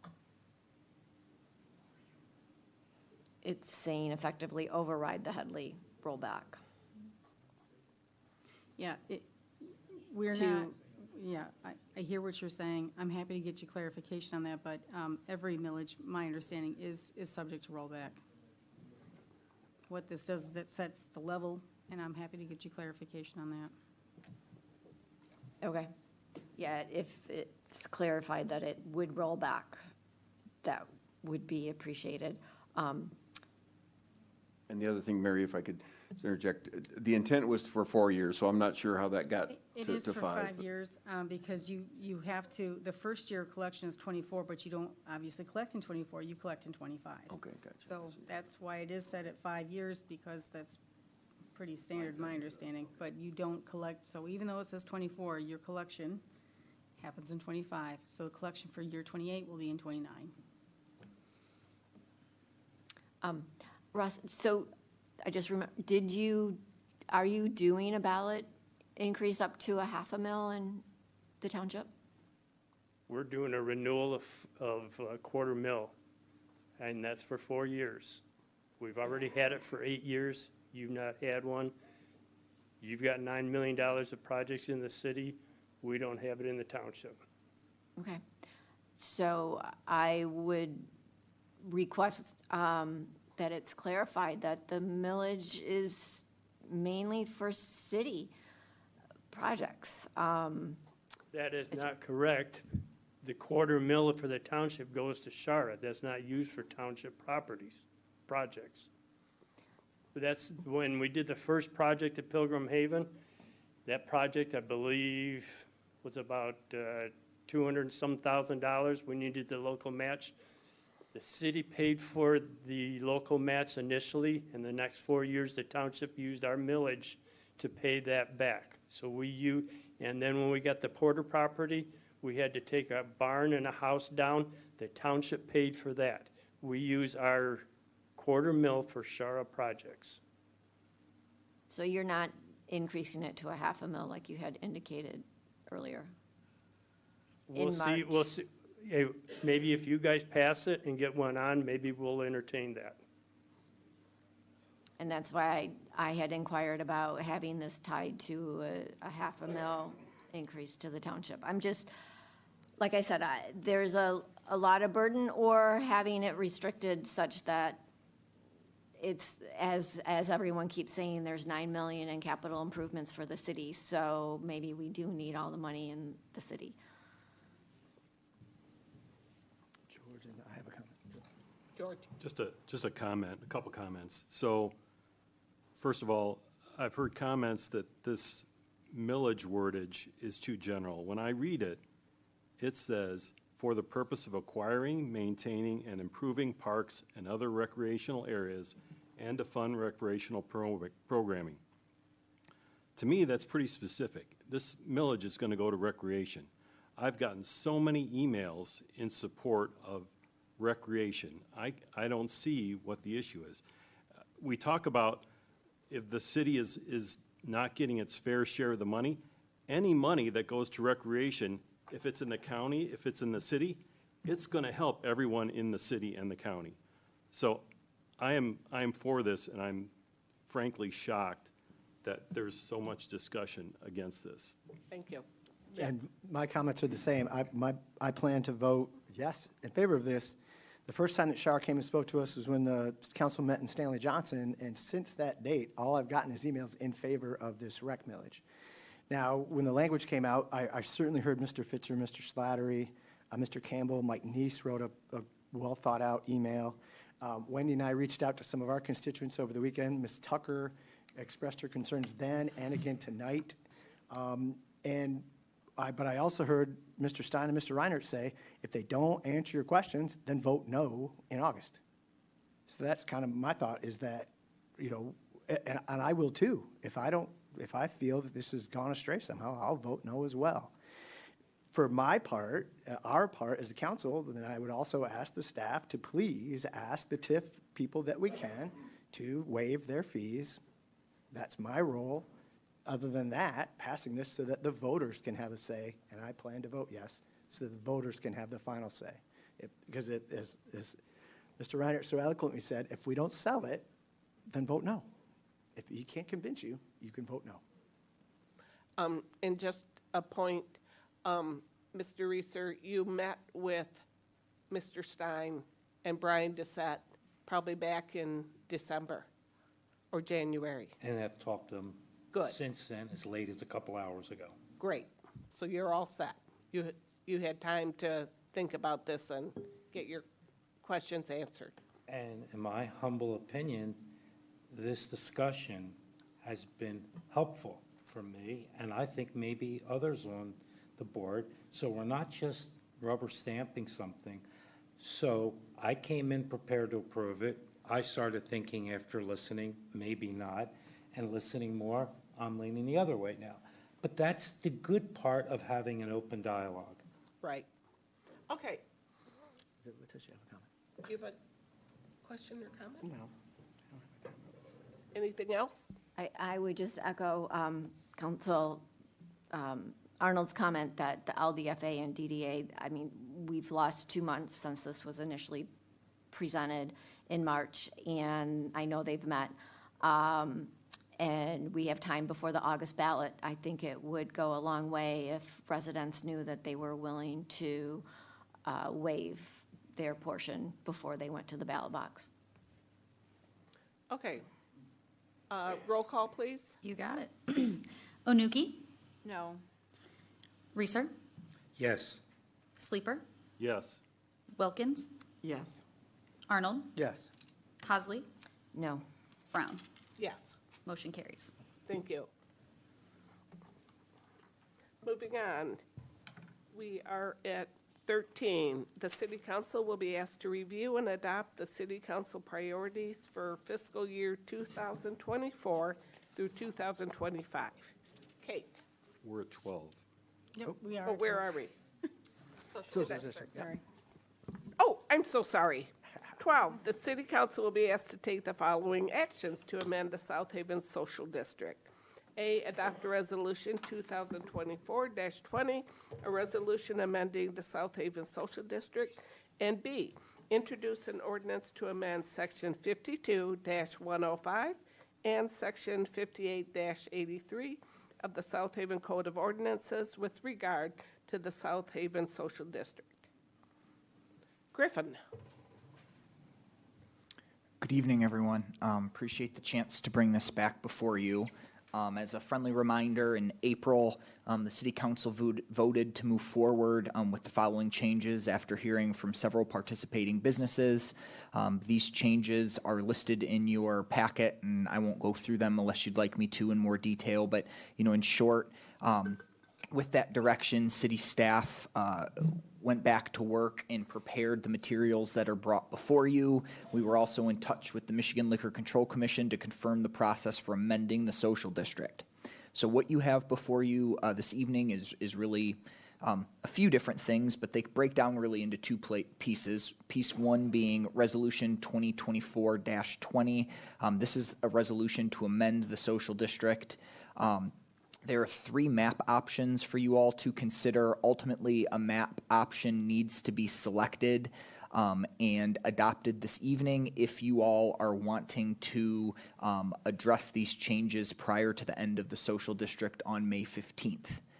If you don't, if you're not ready to make changes at this time, we can continue to have additional discussion, but we need to understand that the existing social district is scheduled to end on May 15. So if we don't adopt changes prior to that, it would end. Griffin, can I ask you a question really quick? Yes. Is it an option, I mean, it must be an option for us to keep the existing social district map? You could keep the existing map, yes. Okay. So And just for clarification, sorry to interrupt you, but I did put the existing social district map up on the website, or up on the screen here for people to see. Awesome, thank you. So yes, theoretically, you can keep the existing map. We can talk through that in more detail if that's something you all would like to do. So if part one is to discuss a resolution amending the existing social district, that could include a map was something that was discussed. We also talked about hours of the day as well as the season itself, so we can discuss some possible changes to that. The second part that's brought before you all is to introduce some minor ordinance amendments. After speaking with the city attorney, these would be necessary to include Dykeman Park and the Huron Street Pavilion, which were two areas that were discussed in detail several weeks ago. These proposed ordinance cannot be adopted today, but they can be introduced and considered at a public meeting on May 20th, with the understanding that there's some timing delay with the end of the social district and those ordinance amendments. That's going to be part of us looking at making some changes here while the district is already operating. So another piece of that would be recognizing that if we make some changes this evening, there's going to be some timing delays in getting new design or new signage designed, ordered, and installed. So with all that being said, city staff will work to communicate with downtown businesses and residents to minimize confusion during that transition time. But we expect that would be minor, and we'd get those things in place as soon as possible. So I know there were several comments from members of the public today. I can talk about this probably in nauseam, so I'll go ahead and stop there and let City Council ask some questions or discuss where they'd like to go, and I'll jump in and provide some clarification as I can. Joe? Yeah, I can't support having the social district, even though it's a straight line, it looks really good, on Broadway down by Church. To have a social district right across the street from a place of worship where the synagogue is, we should protect their right to having services without having a district there. So my question to you is there a way we can have it not be on Broadway near Church, but have it on Broadway maybe down further or up much further, but definitely not by Church? Is there a way of carving around it? I know Yes. the whole reason of having a nice and new map is to make this easier for people so they know where they can and can't drink. And I think there was one. Joe, I mean, exactly to that, and I'm sorry to jump in, but I can answer that right now. The answer is yes, I can carve this up however you all would like. But the feedback we received at the last meeting, as well as from the businesses, was they had concerns about the existing carved out map. So I can make this short. I can make the map whatever you all would like it to be. We just have to understand that there's going to be trade-offs in this process. We're either going to have a more squared-off district that's probably easier to understand, and at a certain point, we're also going to start carving stuff out to meet the requests that we're getting from the community, and recognizing that would create a more irregular shaped district that probably is going to create more confusion. Nothing's going to be perfect, and that's okay. That's just part of life. So if you all tell me where on that spectrum you all would like to be, we can try to make that happen. What I would add to that is, for this evening, we are probably more limited because I'm not going to be able to make kind of all of these different variations at this time. I mean, conceivably, if you could make a motion that's exactly what you all want, we could move forward, but that may be difficult in words when we're talking about, a map. So we have a few different options brought before you all. Conceivably, you could stay with the existing map you have now, which again, we could talk about some challenges of that. But again, in short, we can make the map whatever you want. Mary? For the amendments, if the map stayed the same, would we still need the amendments to the ordinances? No. That's what If you're not going to add Huron Street, Dykeman Park and the Huron Street Pavilion, that doesn't change. What would be good to know, because the district does go to, I guess, end of May 15th, that if you are looking to extend it through the year, to have it January 1 to December 31st, we'll need to know that. So that is in the resolution. As long, additionally to I think the additional hours that were asked. And that was kind of the motion that Mr. Reeser made at the meeting, to extend those hours. So if we need to keep the original social district boundaries, you can see up there, that's one option. But if you're not going to extend into the park, then we do not need to introduce the ordinance. At the previous meeting, there was discussion about having it go over,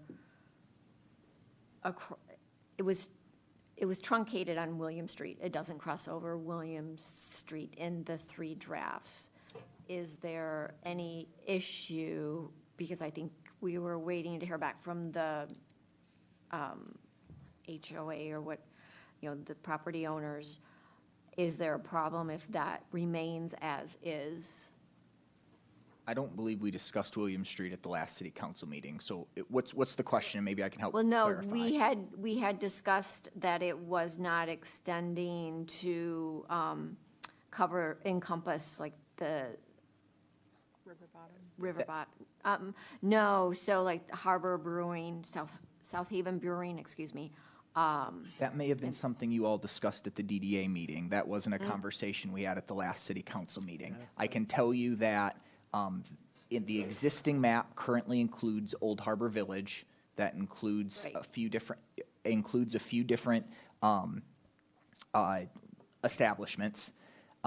Because their property, their businesses do not immediately abut a commons area, they would need their HOA's permission to be able to participate. And a few of those businesses have been in touch with their HOA, and it doesn't sound like that's something that's going to move forward. So to avoid confusion, that area was taken out of these proposed drafts. If the HOA at some point in the future would like to reconsider, or those businesses are able to work with them and find out something, I mean, the map can always be amended again at some point in the future. Well, and that's why I was asking, because I knew from the discussion that the HOA had to sign off on it, so that was going to be excised from the social district. I believe that was at city council. Regardless, is it a problem if it remains, if we supported the time extension and the date extension, but kept the same map? Is that an issue? Well, so is it a problem is somewhat subjective. So, I mean, it's been a problem that some people have felt like the existing map's confusing. I also think No, we've is been it- able to operate under it for some time. So keeping it as is would be fine. We're just going to understand that those businesses highlighted right now likely aren't going to be able to apply to you to participate. Sorry, my question wasn't clear. Is it an issue if that specific area where the HOA would have to sign off, is it an issue if that remains part of the social district? Because people could walk there with their cups, correct? No, it would not be a problem. Okay, thank you. Okay, how about if we cut out the Broadway section from Quaker, the north side of Quaker, down to William Street? Griffin? I can make that happen and bring back a Okay. different map at a future meeting if that's what you all would like. I would not want to see any of the social district along any part of Broadway based on what I've heard tonight and before tonight. So I don't know if the map, and my concern is that if it goes all the way along William Street down to Dykeman, will people actually stop or will they walk across the bridge? Well, but the mayor just said take that out, that portion, not go that far to Dykeman. So, Not Williams or Broadway. right, but then you have a dead end at Williams, so that's why I'm saying is that I think it would be cleaner if all of that was out. What might be a suggestion is to keep the map, and I would be supportive of extending the time and the time into the evening and the length of the season. But we come back with a map that's clear, and then everyone can look at it and ensure that even the little part, that's what I'm saying, between Quaker and Phoenix, even that part. So I think all of that Broadway should not be part of the district. Okay, from here on to Williams? From here on to Williams. or at least from at least from Phoenix to Williams. George? So I'm kind of thinking about what Councilmember Hosley is saying, and first of all, Griffin, I want to appreciate all the work you put into this. You know, I remember at the last meeting when we talked about this, I definitely didn't think of some of the things that have been brought up at this meeting, but the one thing that I think is a good idea in this particular situation is taking baby steps. So we have the social districts that's just been in place for basically kind of the off-season timeframe. And kind of in line with what Councilmember Hosley is saying, I would be inclined to keep the map the way it is for now and just extend the season, give that a little bit of run time, see how it goes, and then look to maybe expand the map later on. Now, I know that it's not what the DDA wanted. As Griffin said, it's not perfect, but I think anything we have before us right now is going to have some imperfections in it. So keep the existing map the way it is and lengthen the time and season. Yeah, and that way we don't need the resolution for the ordinance changes. And the rest of it can pretty much, I think, stay the same. So if there is consensus among council that that is the direction you would want to go, my suggestion would be when considering Resolution 2024-20, in the motion, I would clarify that the city council designates the South Haven Social District and Commons area according to the existing South Haven Social District map.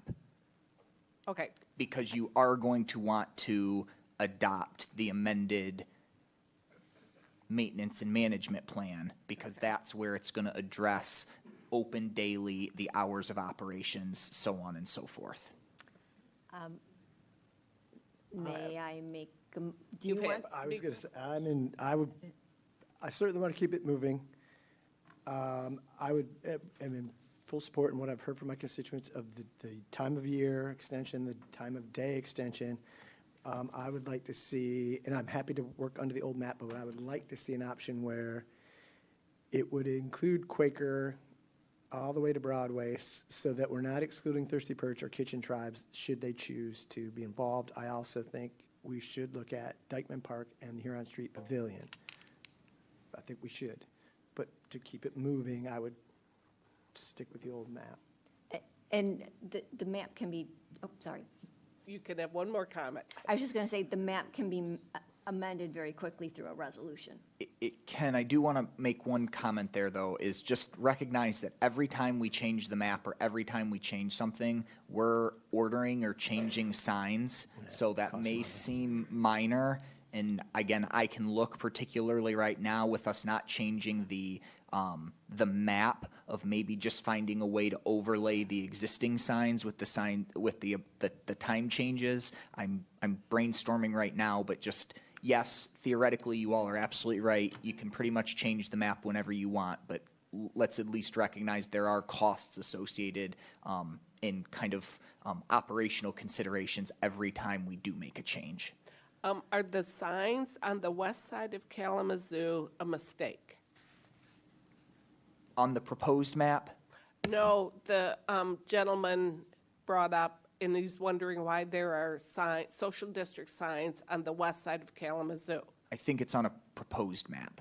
There are signs. Oh, okay. I Was don't that believe it? there are signs. Okay. Yeah, there Thank aren't you. signs presently there. Great. Okay. Yeah. Sorry. Go ahead. I feel like this is a good compromise. I do too. I support moving forward with what George said. George, would you like to make a motion? Sure. I'll make a motion to approve Resolution 2024-20 with the change of item 1, instead of option 1, 2, or 3, going with the existing social district map.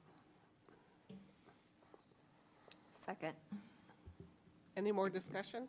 I just have one point of clarification. Do we need to decide whether it's 9 PM or 10 PM? Or did we talk about that? Oh, yeah, good question. In the, draft maintenance and management plan, amendments, I had put 10 PM. But if you all would like it to be 9 PM instead, that's 10. fine. 10 was the original motion as well. Okay. All in favor, say yes. Yes. Yes. Opposed? Opposed. The motion passes. Moving on, the city council will be asked to review and adopt the city council priorities for fiscal year 2024 to 2025. Kate. Thank you, Mayor. So as we talked at our last meeting, council set up 3 priorities to really direct our staff's focus.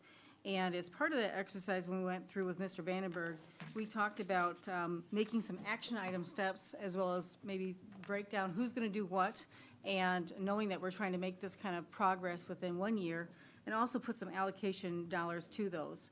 So what staff has done is kind of looked at the 3 top priorities, first one being to amend and update the short-term rental ordinances, and I've written down a number of action steps that have to be taken, not just by city staff, city attorney, but also city council, planning commission, et cetera.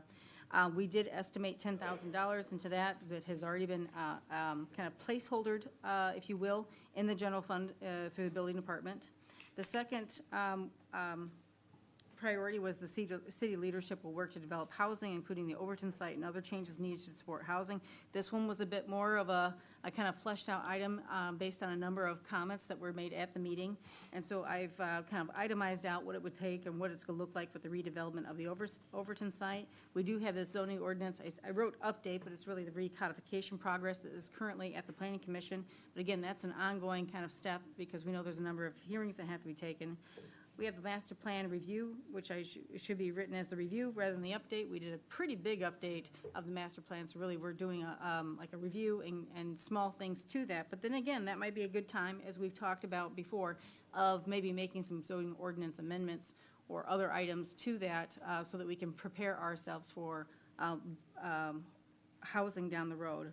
We also have a point on here that quite honestly, we've had to get a little creative to see what that meant to council, because we had a line item in the council priorities that said plan for housing at all price points, which is a pretty vague statement. So I had to work on what that would look like, and I've itemized that here, and was just looking for any input that council may have. And we've allocated different dollars in here, but nothing more than what has already been budgeted in the city council's plan, proposed budget. And thirdly, we have city leadership will work to explore the implementation of a beach safety improvements, such as the lifeguard program, and then walk through what those steps would be.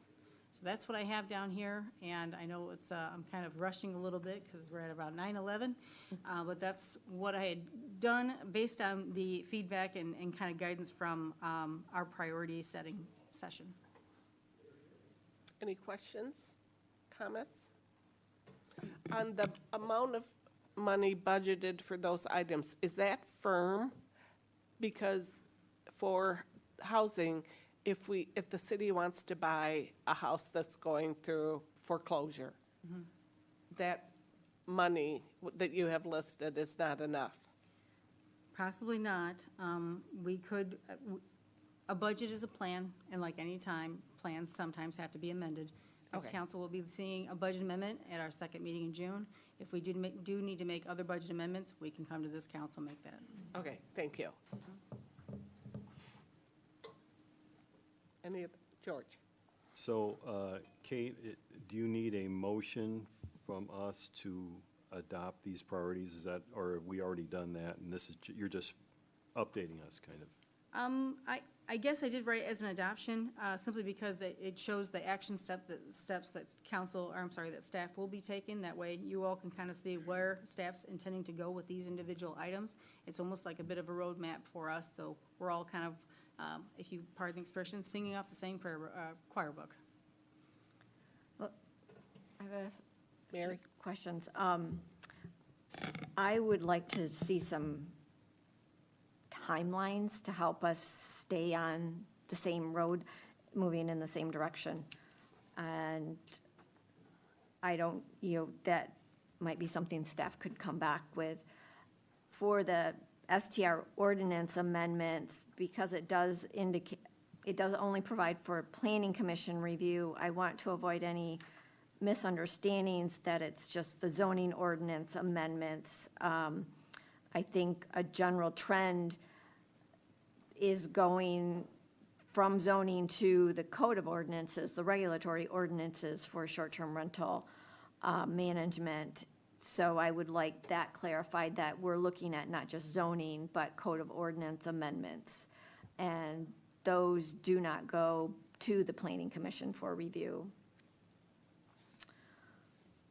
Yeah, it was pretty vague where it says review by planning commission. It doesn't say, but planning commission is going to be reviewing the zoning. And I guess I can get into the weeds on that, but really I was trying to explain, all this is intended to be done in 1 year. If it was going to be expanding beyond 1 year, that was not intended to be included there. This is really a 1-year kind of a program. Right, I understand that. As for STR amendments, we're currently in our fiscal year, and we are beating feet to, pardon the expression, to get a lot of things done. We know that we're under the deadline with the moratorium. As you know, as you can tell, this starts July 1, so the idea is that hopefully we have something that we can send out to the planning commission in a short amount of time. That's if we do not get that to them sooner than that. Okay, yes, because I know the July meeting is July 11th for the planning commission, so that really puts us in, between a rock and a hard place with then coming back to us and us having to set a meeting. The soonest we could do it, assuming everything went on schedule, would be August 19th, which would be the 6-month deadline. Right.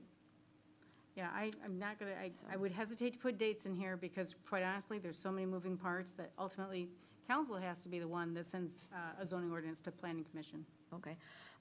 Excuse me, you've had 2 comments. No, I It's think limited. By what? Robert's Rules of Order. No, we have an agenda item and we should have 10 minutes. It's 2 comments. 2 comments. What, Robert's Jeff. rules? I don't. Were you going to comment? No, I was just agreeing it's 2 comments. Okay. Pull up the point of order. Where's the Robert's rules that says 2 comments? All right, let's go ahead and look that up. I read it. It was in our training. It was in our training that we had. I don't remember that. Okay, any more? I don't know, like, I feel like Mary was still halfway through her point, so I don't think it's. I know, but she had 2 comments. I don't really know what that means. I think the second comment was ongoing. Okay. Like 1. I would just let her finish. Yeah, this is important, so if we can let her finish, I would also support Finish your that. comment. For the Overton site, I would include the city council review and approve the RFP. It only has us reviewing the results.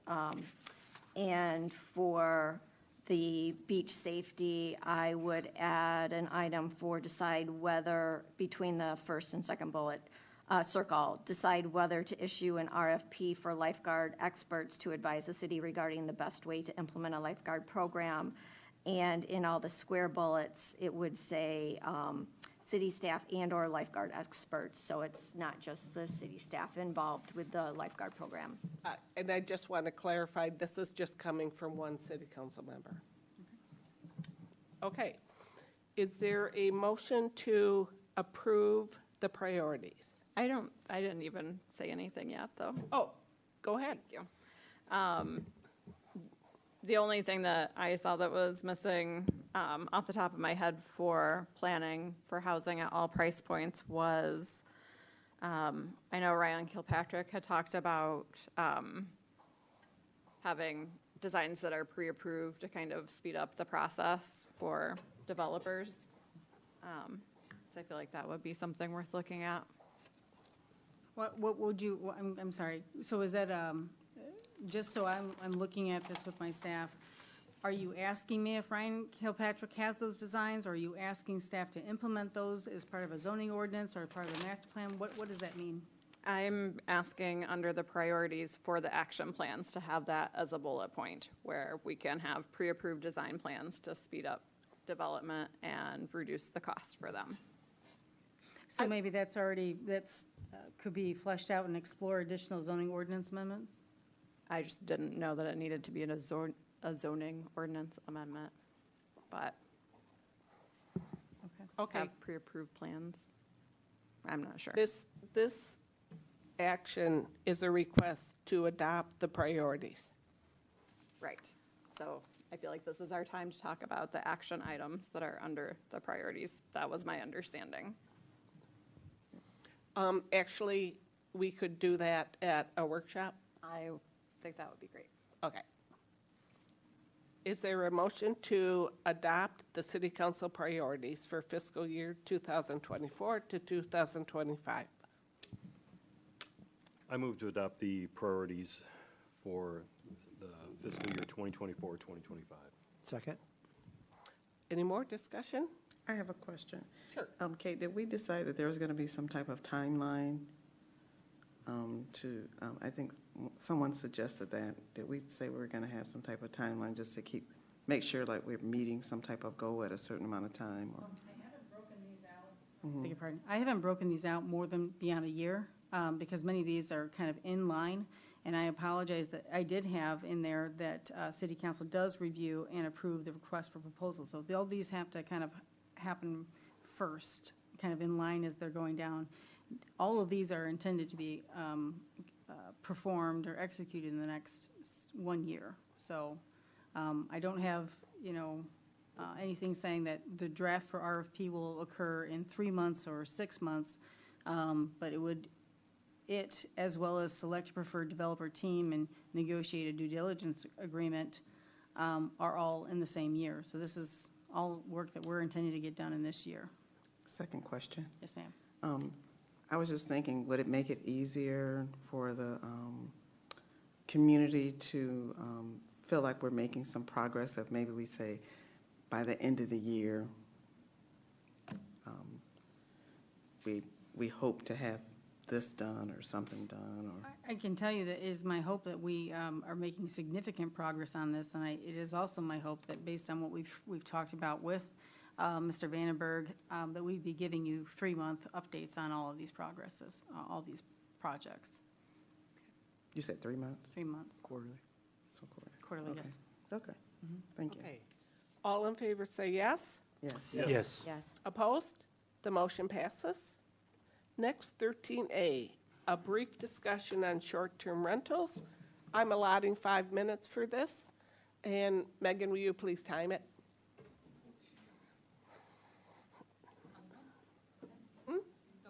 5 minutes. I can say I wasn't prepared, so I have no comments.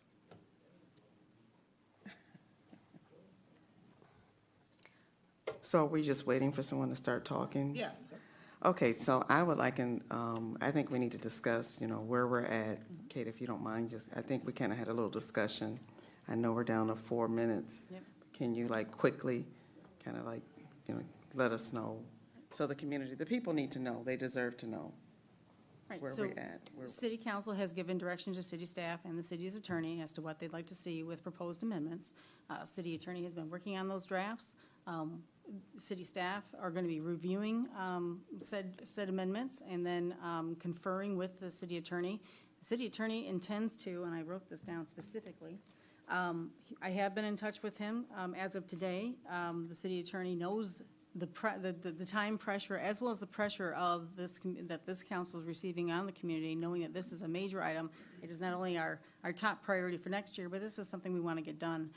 That the city attorney intends to get something intends to get something out shortly. So they have been made aware that the council wants to see some action. There is movement, there is drafting that is occurring, and there is review. So council should be seeing something shortly, coming to them about short-term rentals.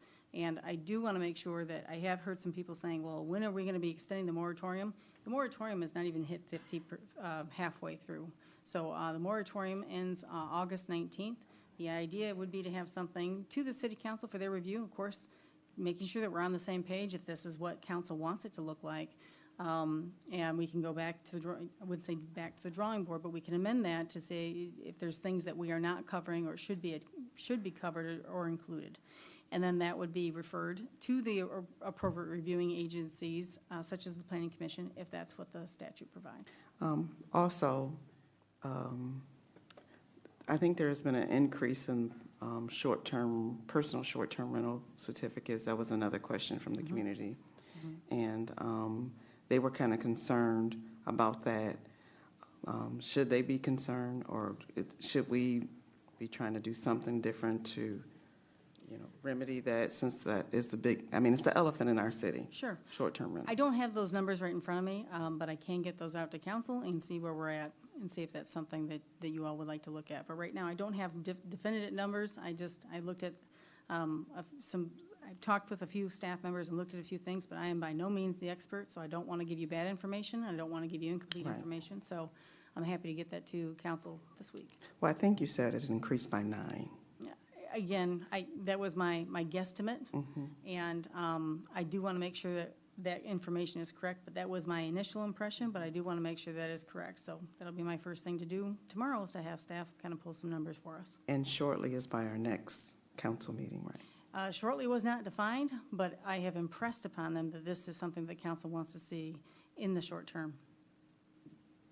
Is that 1 month, 6 weeks? Do we have any idea? I did not define shortly, just as I just Exactly. previously said. But like I said, I'm intending to bring this back to them. I'm sure they're going to be watching this tonight or tomorrow, and I understand that this is something that council wants to see in short order. Thank you. Joe. Yeah. Letitia brought up timing, and I'd like to add to that. It's not as important to have an exact date. 1 minute. But, pardon me? 1 minute left. But we should have some indication for the residents when they can expect something back from our lawyer. It's been a month since our closed session, and we're getting nothing yet. And the lawyer works for us, we don't work for them. And I think some pressure should be put on them to come back to us with some document that we can review. I'm happy to share that with them. Thank you. And for the record, can you guys kind of let us know when new things are coming up, new Robert orders, rules, so we'll know beforehand? I do know that, I know it's not necessarily on topic, but I do know the ad hoc committee has been meeting, and they have a meeting next week. Well, I was just kind of thrown off by the 5 minutes, and I didn't know it was 5 minutes when If I have seen a pattern of blindsiding by adding things to the agenda without letting the mayor or the city staff know. And as Mary has said, more transparency is important. So when things are on the agenda, you get more time. I'd just like to make a correction. Kate, I know I talked to you this evening, so I don't think she was blindsided. I wasn't, I don't want to throw my hat in the ring. Yeah. I was a little surprised that it was made an agenda item. I was planning on addressing some of this in my comments, but. Thank you. And this has been brought up in our training to please let the mayor know when you want things added to the agenda. And of course, let the city staff and our city manager know so they're prepared to answer questions. Okay, moving on. Number 14, public comment. Citizens in the audience will be heard on items not on the agenda. You have up to 5 minutes. Heather Welsh Johnson, 931 South Haven Place. I just want to say regarding what was just discussed about the 5 minutes and the transparency and all that good stuff, there's very clearly some things that are happening behind the scenes with regarding the lifeguard situation and a lot of other topics too. So it's not just one-sided that you're seeing Mary, and the only way to get some of these things put on the agenda is for Mary to make a motion during the council meetings. No. We've seen it a number of times. We have actually seen it a number of times. They have asked her, they have asked Kate to put it on the agenda previous to the city council meeting. The Friday agenda comes out, and it's coming out late, so everybody's getting it at 5 p.m. Everybody has a weekend, and then Monday, we have a city council meeting. Nobody is having any transparency. So you want to talk about transparency, put that agenda out with people to give people time. You're not doing that. Sorry.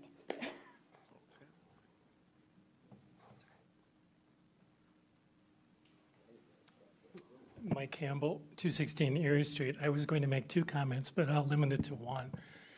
One of the comments was actually going to be a compliment to you, Mayor, for the way you run meetings. Unfortunately, too close but no cigar tonight. You were disrespectful to at least 3 of the members of the council. So maybe next time or sometime in June, I can come up and say that to you.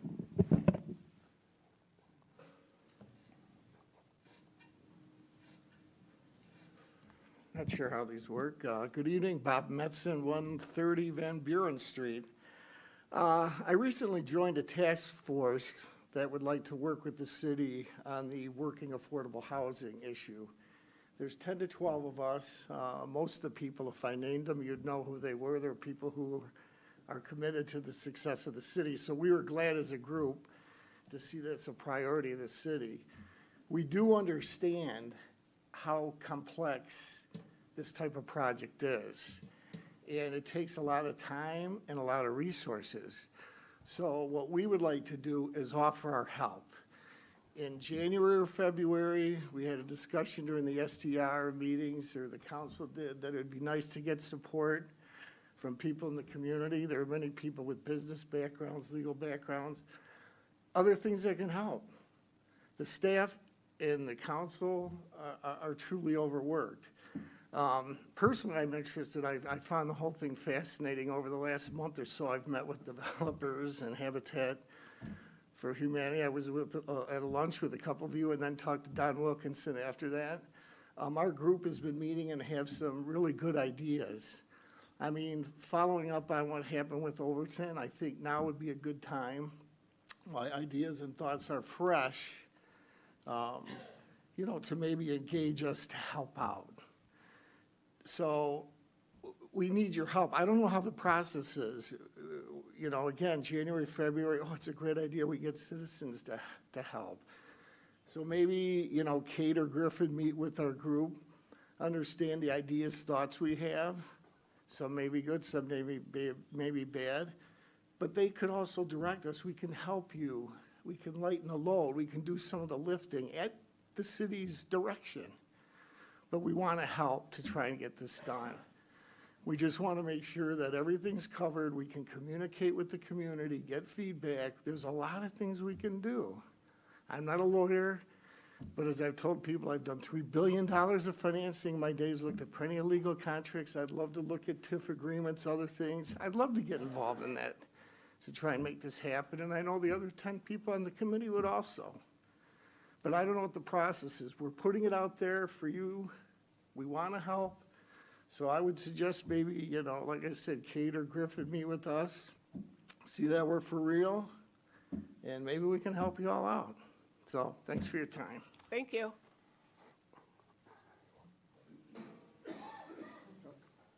Dana Hollinger again, 1443 Clark Place.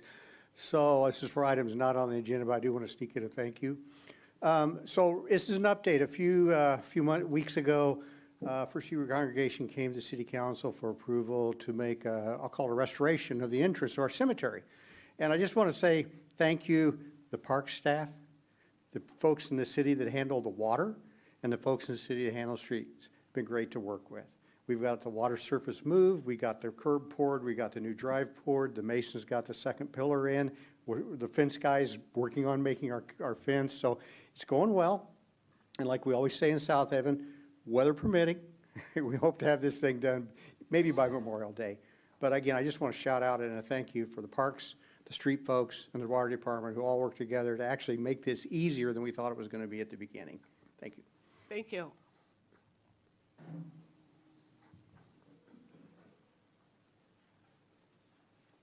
Dan Agnello, 964 Everett Parkway. I just want to make one comment about the STR schedule. Excuse me?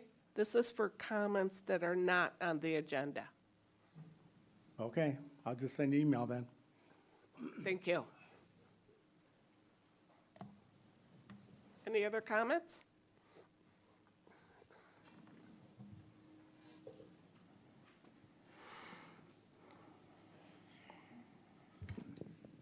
Lisa Croupiers, 561 Indiana.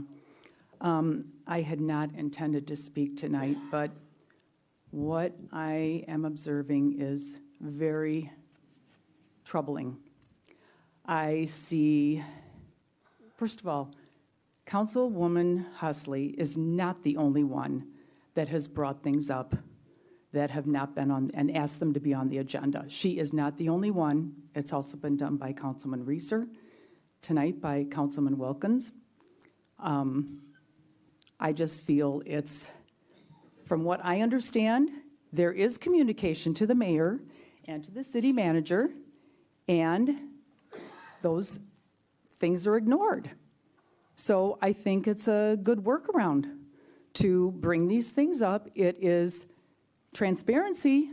As Councilman Wilkins said, this is, the people want to know. We're all wondering. Everything's kind of happening, and I am not even one of the persons that has contacted her. And she obviously, as the other council people say, are being bombarded with requests and information. I think that the council, especially the mayor, should be supportive and embrace her council, because we have to work together. It does not reflect well at all to us residents to have this kind of nonsense going on. And I also want to add that I am disappointed that we are not waiting to see what happens at the state level with the funding that could possibly go through. We're adding one more thing. We're making something else another priority that is going to take away from housing, that is going to take away from short-term rentals, because now we're going to be lobbied for this recreation situation. And the vagueness, That was, excuse me. Thank you. I am done. Thank you. Thank you. Joe Wilkins, 811, can you stop that for a second? I didn't even get, yeah, give me a chance. All right. I want to quickly encourage and Mary to continue doing what she's doing. I want to remind the other three why they were voted in the first place. This kind of stuff I don't even like. And Jeff, George, you can sit back and let it happen, but in the long run, we'll continue to be a divided city, and we'll get nothing done. So hopefully we can clean this action up. It's grade school. The council is clear on my desire to see workforce housing built with a focus on Overton property, which is one of the city's top priorities. This need was addressed in the master plan as far back as 2017. My heart goes out to so many people that are looking for a place to stay in our beautiful city, and it's hard for me to even stay on task with what I wrote down. You ought to be ashamed of the ones that sat back and let it happen. My heart goes out to so many people that are looking for a place to stay in our beautiful city, and for those wanting to move back to this place, to their place of birthplace. Listen, I seldom get churchy when addressing this council, so please bear with me. But I'm reminded of words where the good Lord spoke in the script. I needed clothes, and you clothed me. I was sick, and you looked after me. I was in prison, and you came to visit me. Then the righteous will answer him, Lord, when did we see you hungry and feed you, or thirsty and give you something to drink? When did we see you as a stranger and invited you in, or needed clothes and clothed you? And when did we see you sick or in prison and go to visit you? The king will reply, truly, I tell you, whatever you did for one of these least of my brothers and sisters of mine, you did for me. Now, I was reminded of that scripture watching everything that went on tonight, and I think Lisa kind of highlighted some points in front of me about how quickly we move this process along. And I am for recreation, 100%. I'm anything supporting youth. But we talk about open dialogue. You appreciate open dialogue. Well, we should have open dialogue like that with everything else that changes our mind in midstream. I don't have a problem at all with supporting stuff like that. But it's the inconsistency that I have a problem with. We had a ballot, issues, residents, a lot of residents, 400 residents signed, over 400 residents signed to deal with issues with STRs. We didn't see that open discussion to try to straighten out their language in their ballot proposal. You were a leading question to bring these guys up to answer questions that you thought needed to be answered in front of the people, change your mind. I don't have a problem with that, as long as we do that with all the other things that's important to others in this community. Now, I read those scriptures because it's important to me. We are our brothers and sisters keepers. I hope Jeff will come behind me, write all these rebuttals. He's good at this. He's following the old Republican way of doing things, and I don't have a problem with that. You'll come back behind me and you write all this stuff. But I'm up for fairness across the board. Again, so people won't go out and say I don't support it. I support it. I don't support the process not being the same. That open dialogue that you guys just did with the recreation, we could have did that with a lot of other things. We pushed this part that now we're going to put all this issue on the residents. And we have two top priorities that we had since 2017, and we're no closer than getting homes built on Overton than we were in 2017 when we were putting real red and green stamps at the South Haven School. So, yeah, I'm a little bothered by the process. I'm a little bothered by this dog and pony show that we're starting to see. 1 minute. And so I'm usually easygoing guy, and I try not to get frustrated up here because I know who I represent. But please, let's stop with all this bully tactic and putting priorities above major, other houses is just as important as recreation. I support recreation, but I sit up here and hear people lobbying about, well, we're losing kids because there's not a ballpark. That's an insult to people that come to me and crying about the homeless, the man that I saw in the library with all his goods in the library because he had no place to go, and you come here and tell me that we're losing people because we don't have an extra ballpark? And I'm for ballparks. I'm for kids, so don't get it wrong. I'm for this recreation proposal. I just don't like being insulted. We're losing kids because there's no homes. Your time's up. Thank you. Any more comments? Moving on. City manager comments. It looks like I've kind of knocked out a lot of things I was going to say, so I will just talk about that this week is Public Service Recognition Week. And I just want to talk about the fantastic team that provides all the services that this city benefits from. But it's not just city workers, it's your firemen, it's your teachers, it's everybody who works in public service, government workers for federal, state, and local. So just wanted to highlight that and thank everybody for all that they do. That's it. Thank you. Those are my comments. Letitia. First, I want to say happy Teacher Week to my fellow colleague, Mr. Arnold, and myself and other teachers that may be watching, or maybe in the here today. First, I would also like to say to those who are probably watching online in Ward 1 that I feel your frustration, and personally, I am very frustrated. I'm only one person, and I am trying all that I can, and I know I'm not by myself, but we can only do so much, and I hear the comments, and the one thing I can say is I hear from my students. I hear the comments. I hear the comments that they don't intend for me to hear.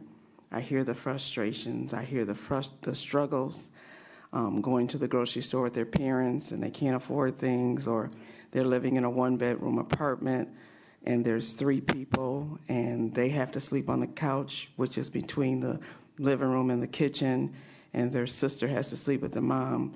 Those are comments that I hear on my job. So it is hurting when I don't feel like a community is coming together to try to fight for what is right. and do the right thing. We need housing. We do need recreation, but we need housing.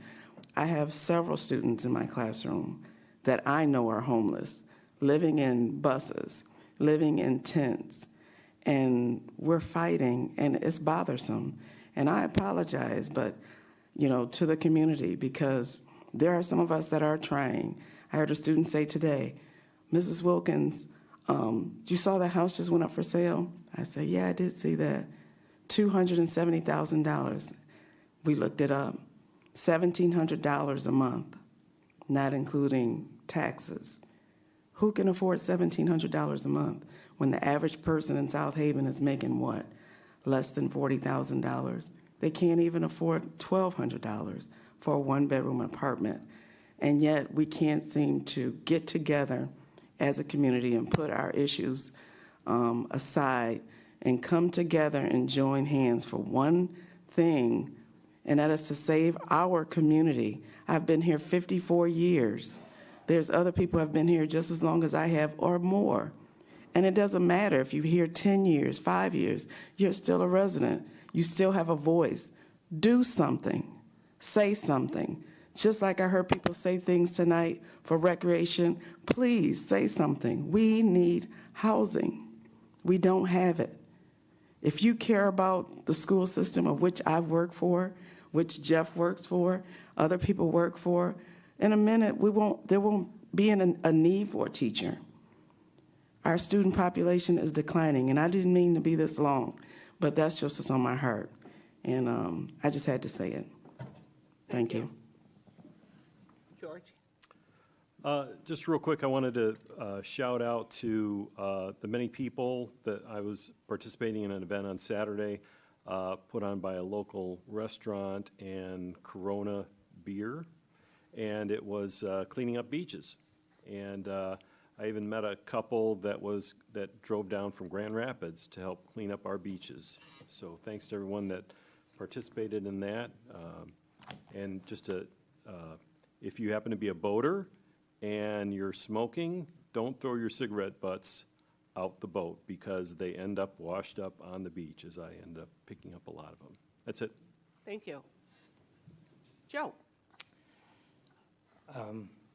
Thank you, everyone that came out tonight. Thank you for your comments. It's hard to put this into words, but I'll do my best. And I'll use a comparison. In corporate America, the top person in any company sets a tone. They set a corporate culture in that company, one either negatively or very positively. In this room, in front of this room, our council, here's what I felt tonight. I felt tension. I felt a lack of cohesiveness. I felt absolute frustration among many of us. It shouldn't be that. A leader should be able to create an atmosphere up here that brings people together, both the 7 of us and all the residents, and it's not happening. And I say that as not a criticism of any one person, but I will tell you, one person sets that tone, and one person can make a difference. And we are all here for one reason. And I've said this before, you, the residents, are the boss. We work for you. Sometimes we feel up here, some of us at least, that we can't get to first base because the leadership is not working with us. And I almost feel like it's working against us, and it's very frustrating. And I'd just like to have you give it some thought, because it doesn't have to be that way. We should all be working towards the one common goal and be smiling and be happy up here. And all of you should be happy with us being up here. And lastly, we have residents that literally want to help us. We had it on the beach safety. We had the other gentleman stood up. He says he's one of 10 people that want to help us. We should open our arms and have them help us. Thanks. Mary? So those along North Shore Drive have probably seen signs going up. So there's a press release. If you go to the city's website, it's newsroom #1 with regard to the sporadic closing starting tomorrow through May 9th. Thursday is Planning Commission, and there will be a presentation by Edgewater on the shoreline protection study that was just finished. That will hopefully help us with our shoreline and where we're doing our master plan updates. And on Wednesday, I am going to be attending a resilience summit in Lansing, so I'm hoping to come back with a lot of information. I get to play a water game. Looking forward to that.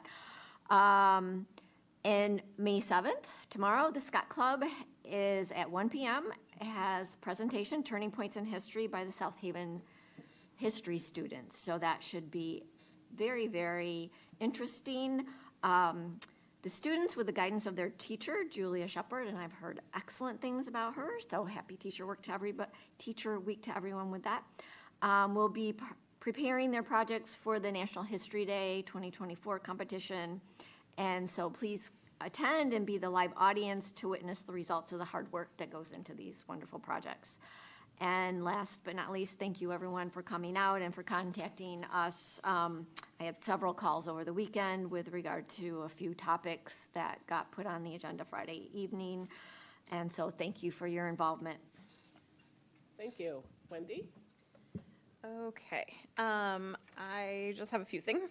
I firstly wanted to thank the South Haven Police Department. I saw in the city manager's update that they did. They held an implicit bias and mental health and neurodivergency training, which is awesome. I'm so happy that they're doing that and appreciate our local department.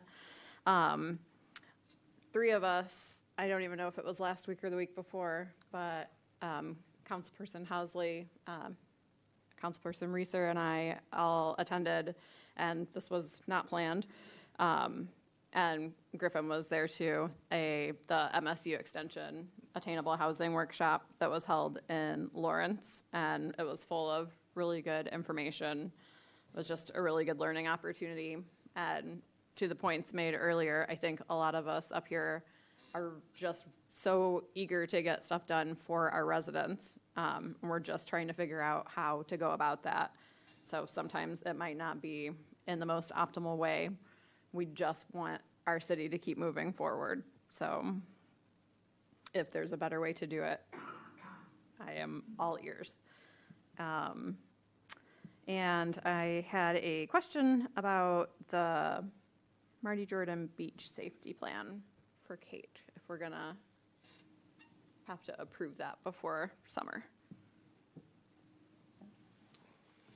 Is that something? Did we already? I don't know. Yeah, we did. Was that? Didn't we review it in March? No. Nope. I'd have to come back with you with more information. I'm Okay. not prepared to talk about that right now. Okay. Jeff? My comments, just real simple. Thanks for everyone that came. Thanks for all the input on social district, recs, housing, everything. Yeah, that's my only comments. Okay, thank you.